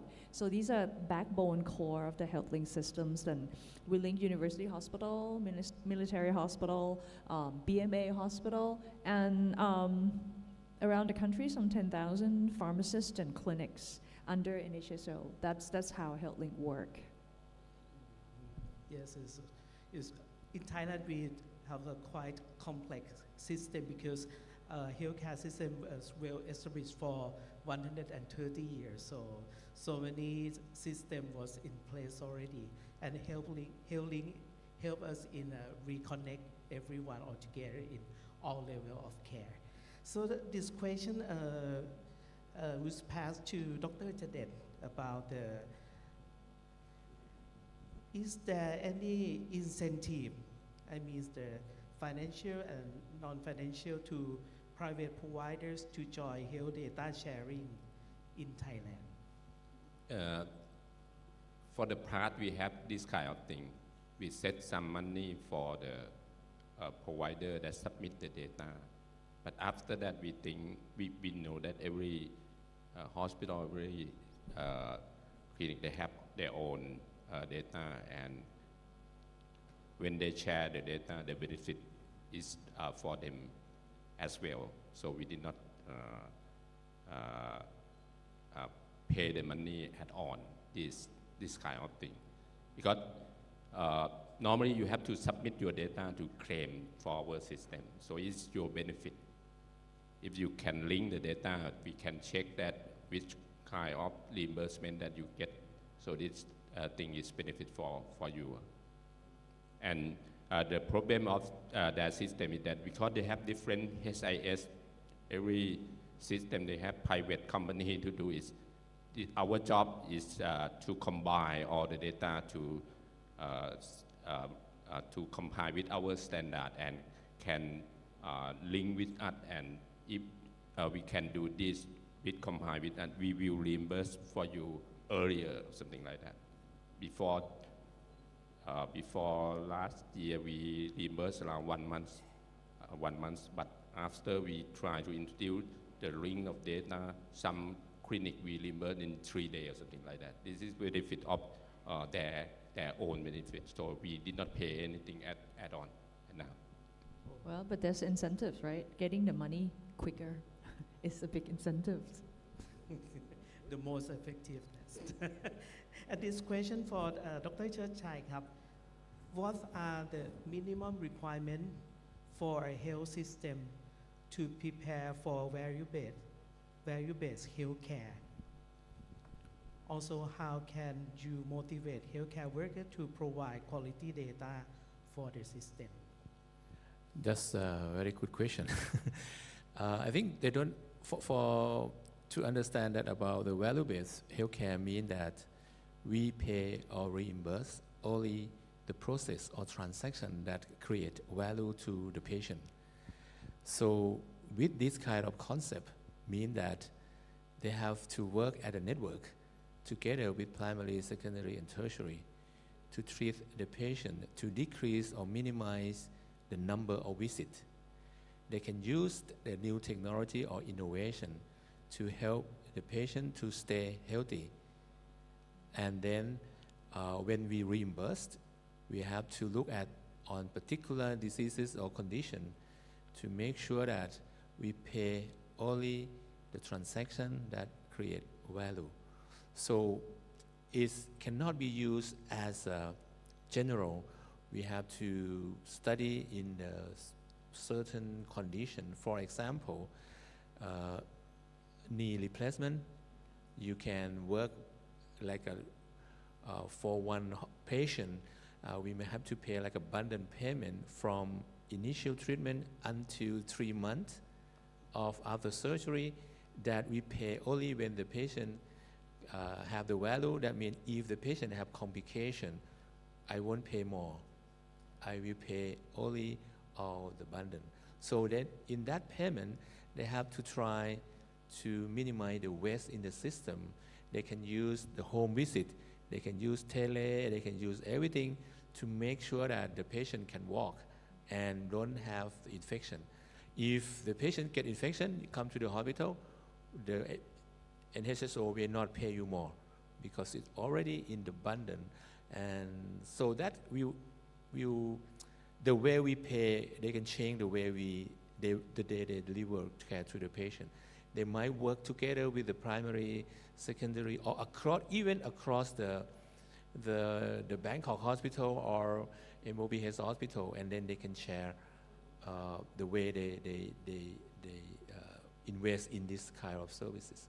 So I think it's something new, but we have to pilot and learn from that, and then we can move forward to any other condition. So I think this is the way. So it doesn't mean that in terms of the number, or it's just look at the learn and try and have the pilot to pay like this because we need the resources, I think, in this area. Yeah. And the second question I forget.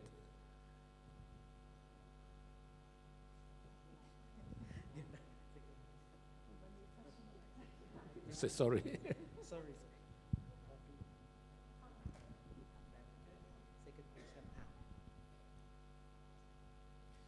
Just to stall the time though, like any audience who has a question. It's gone. I guess there's a lot from online. And now that second question's disappeared. Sorry about that. It's okay. Yes, but another question regarding the health tech. The audience would like to know that do the health tech implemented nationwide or just only in the Sirat hospital? So this is a pilot project that we get funding from the Kosotosho is NBTC.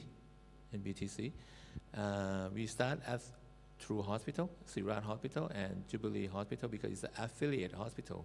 So we implement and then use about 4,000 patients to make sure that everything is okay. So we try to link with the health link and also more prompt, and then to make it, I think it's a combination that for the health link that we can share and the doctor at the hospital can access.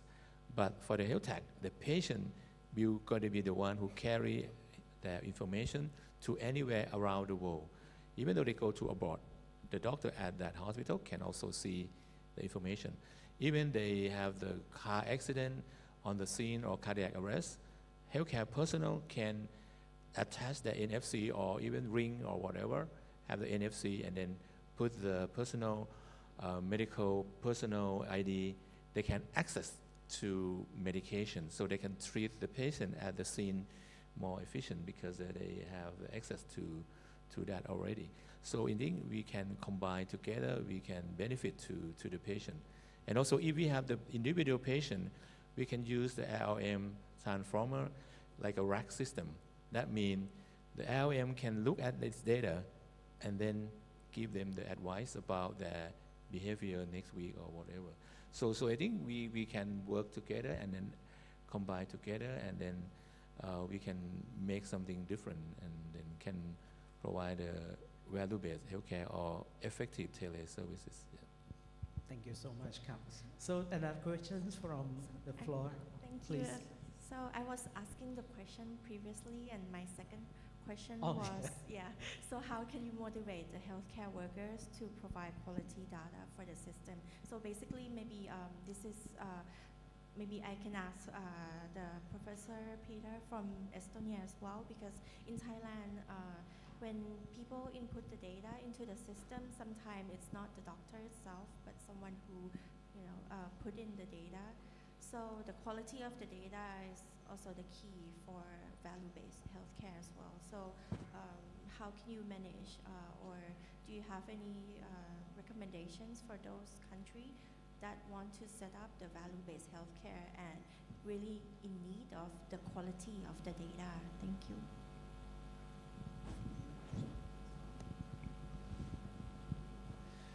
Yeah, thanks.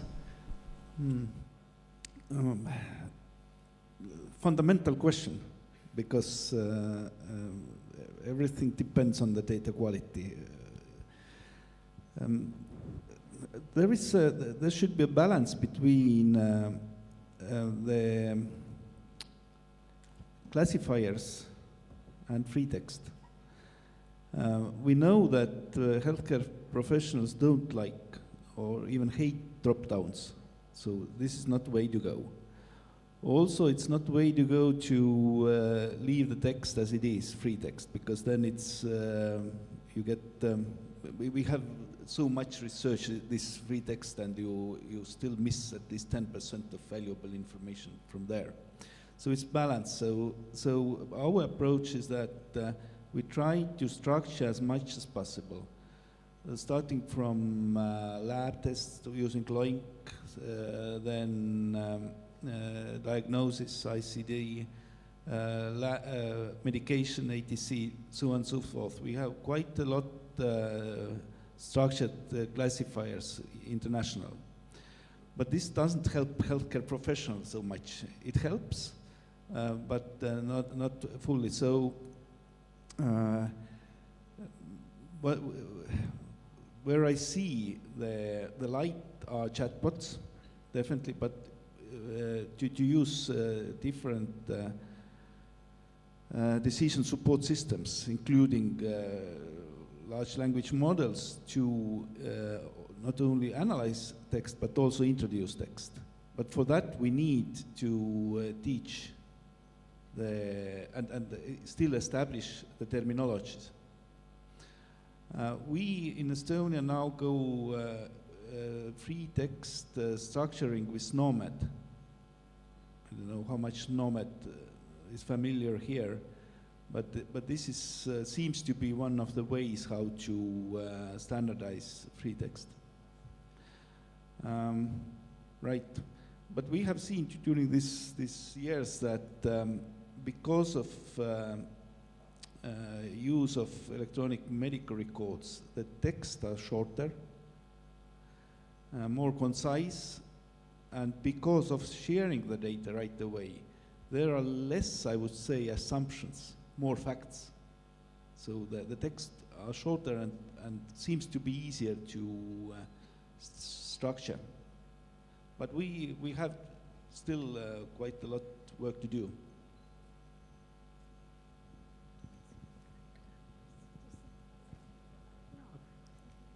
Thank you. Yes. Yeah. The last question, please. Oh, thank you.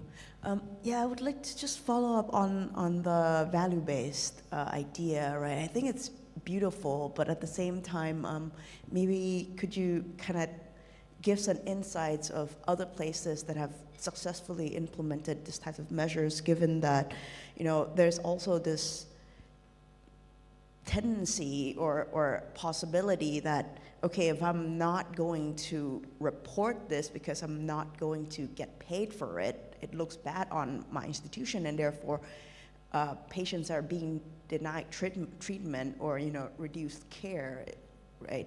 What measures are actually being put in, and maybe under Mahidol, it's a well-regulated, an established institution. But once we scale up, countrywide, how could we ensure that this would not happen? Yes, that's a very good question, and that's why the technology gonna play a role, a significant role.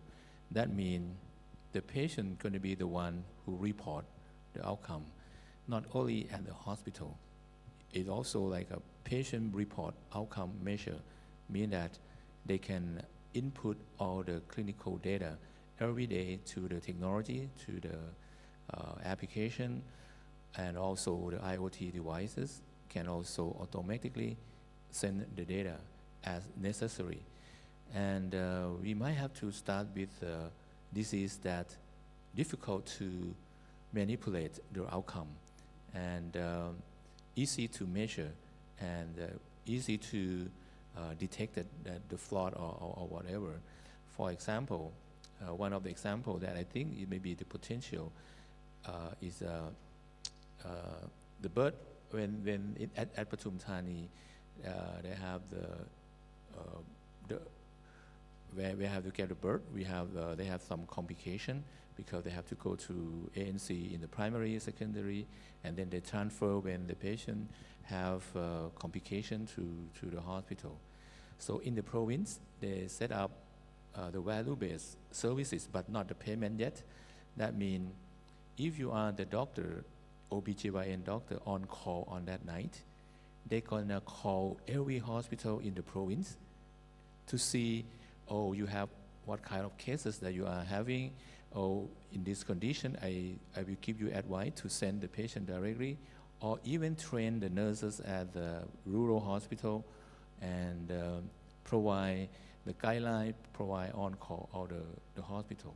But with this kind of value-based services, they decrease the number of refer to the hospital, to the tertiary hospital for hysterectomy or any complication because they are well handled in the primary care. With these health value-based services, the Pathum Thani province get punished from decrease the number of cases, so they get low budget, the budget, decrease the budget because they have late visit to their hospital. But what they did to train, to have the coverage on-call online, they did not get paid it because the system did not pay for anything that not the visit. So if we pay the same amount of the budget and then make them work together and then say what kind of contribution that you work, how much the budget that we provide to you.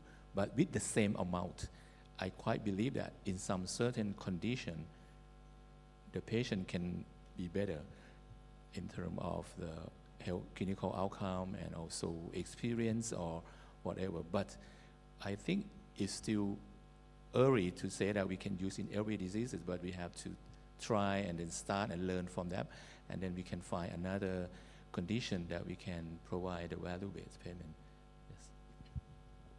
Thank you so much. As time flies, and we might have an important session because you are all the experts here, and we would like to learn from you as well. So just simple two questions. And the first one, that if we would like to do the health data sharing for UHC, what could be the good strategy or good initiative, maybe from your experience, and what are the key success factors would help us in driving the strategy. But those is a summary from our panel discussion that we summarize from here is the first one. Health data sharing is the key of UHC, right? The second, foundation of health services start from setting standard and protocol for exchanging health data which can start top down by government sectors. Third, having clear data governance and health governance can lead to data-driven solutions that can improve individuals' health quality. Fourth, in order to govern health technology, data linkage is the key. Fifth, digitalized system can help strengthening primary healthcare services. And the last, AI-driven and personalized services improve well-being, resulting in less sickness, patient and seamless data audit. So what we summarize from our panel discussion, but the next step that we gonna obtain your ideas, your experience, your maybe everything that you might suggest to our participant here. Who would like to start first?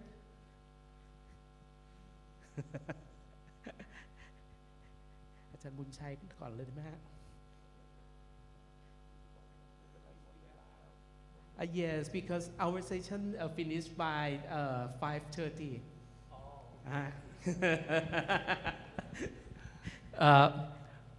Thank you, Dr. Peter, when respond to our communities about the standard. Actually, Thailand, it also implements NOMED-CT, similar to the Estonia. And my question to you is related to this kind of the standard. In your presentation, you are very success in cross-border patient summary. And you mentioned that you already use the international patient summary, the HL7 implementation guide. My question not relate to that, relate to the e-prescription. It seems like you at least you have the cross-border at least 2-3 countries. What kind of the drug standard that you use to be standardize the identified drug across countries? Like you share, e-prescription can do at the Finland, right? And Croatia, something like that. The acronym is ATC. Oh, you mean the ATC coding standard, Yes, right? yes. Okay, thank you. Actually, we are implementing a drug standard, and we learned that in the EU, you said the EU also implement the cross-border and they suggest that they use the ISO standard called the International Drug Medicine IDMP, and actually Thai FDA are going to implement those. So I wonder that how about the IDMP has been used in the EU on while or just the class, the ATC class?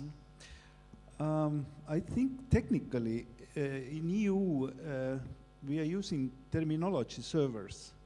So there you have different coding systems. Like you can link or relate the ATC to this NDP, this other, and also SNOMED. Yeah, so you can basically use different standards technically because of this. Not, you know, are you aware of terminology servers to broke the different codings? So this is the idea. So it's not a must to use the same coding in each country, but at least to be compliant with the codings in these terminology servers. Then you can match different codings.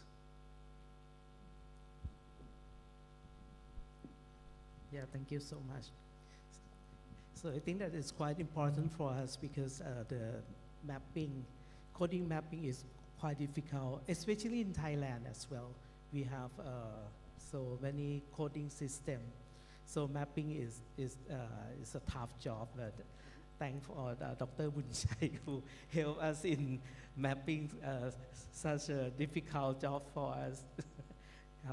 So I think that it would be one of our strategy to do the mapping process for the coding system.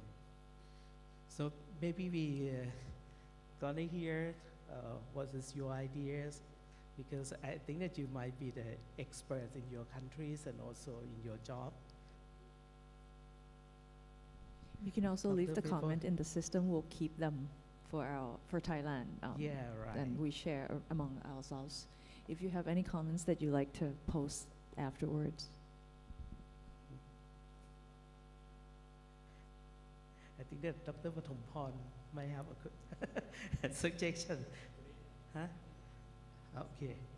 On that. Thank you. My name is Anis from Indonesia. I learned a lot from this discussion, either from the Estonia and also Bangkok. Especially Bangkok is also relevant to Indonesia. Like, for example, our government is planning to have massive health screening to our population, and the example of Bangkok is also very relevant. I have two questions. The first one is related to the data sharing mechanisms, in which I think from the health link or health tech, you mentioned about the consent, but this consent, it seems, sorry if I'm wrong to interpret the slide, whether this consent is from the provider perspective or consent from the patient perspective. Let me know more detail about this.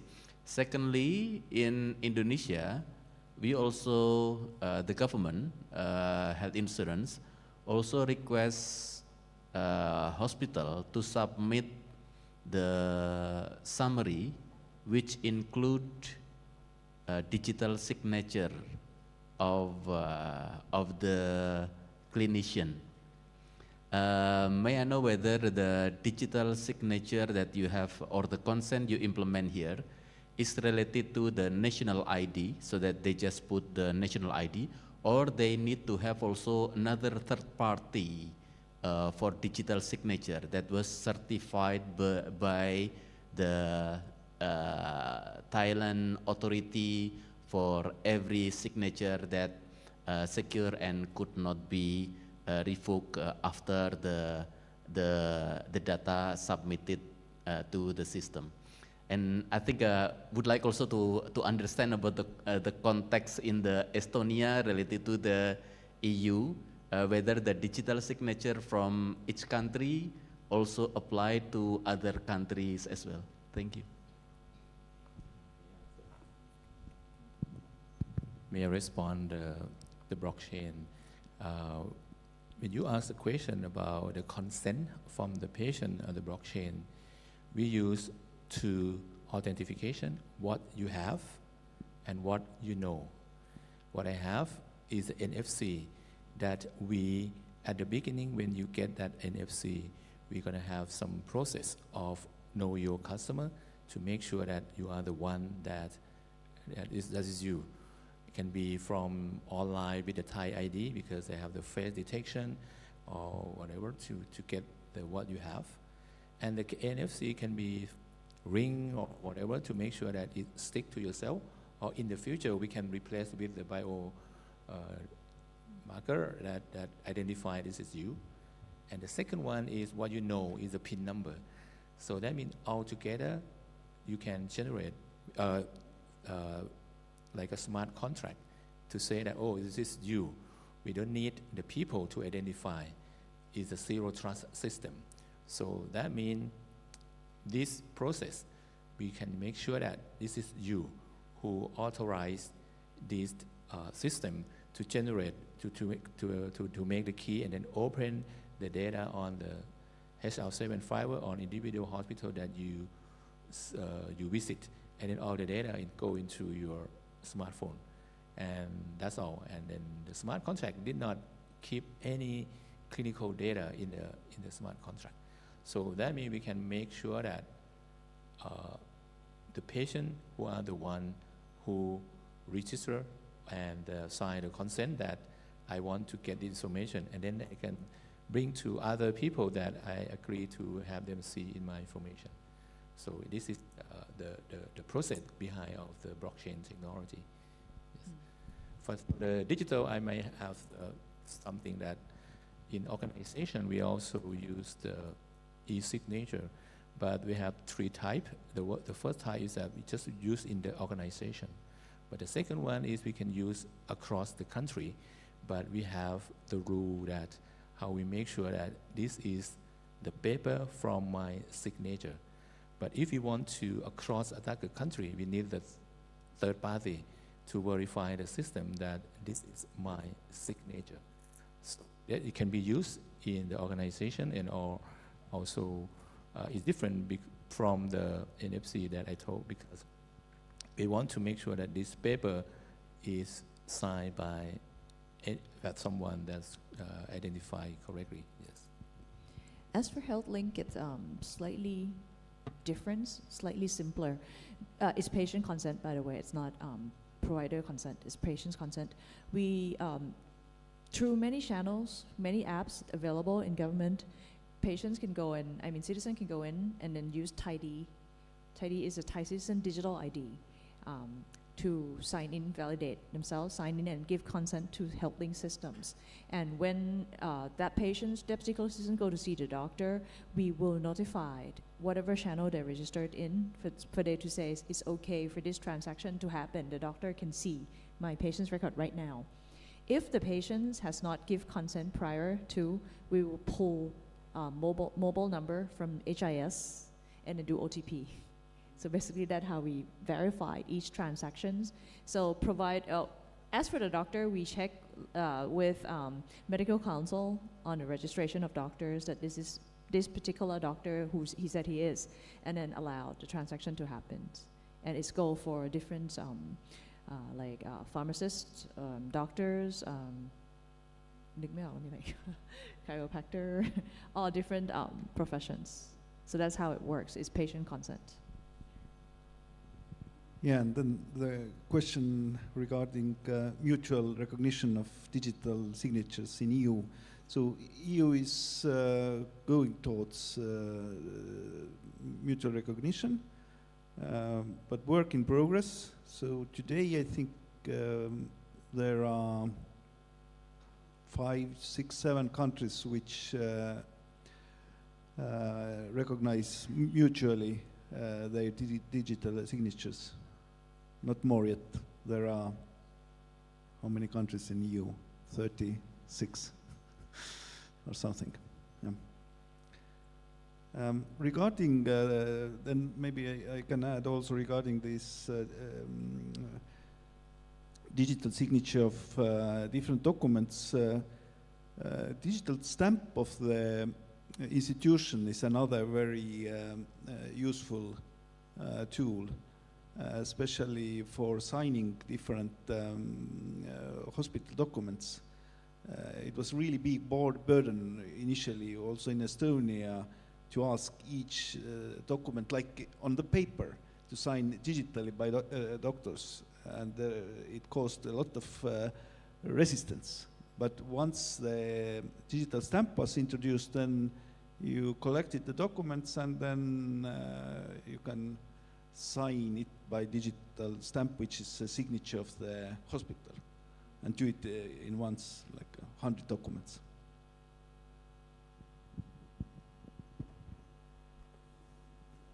Thank you so much, Kap. Anyone who would like to share?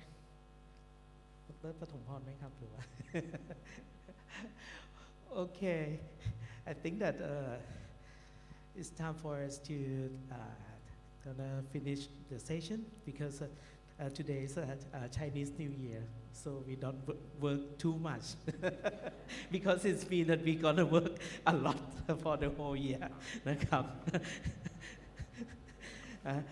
So thank you so much for enjoying our session, and we do hope that it would be beneficial for all of you here.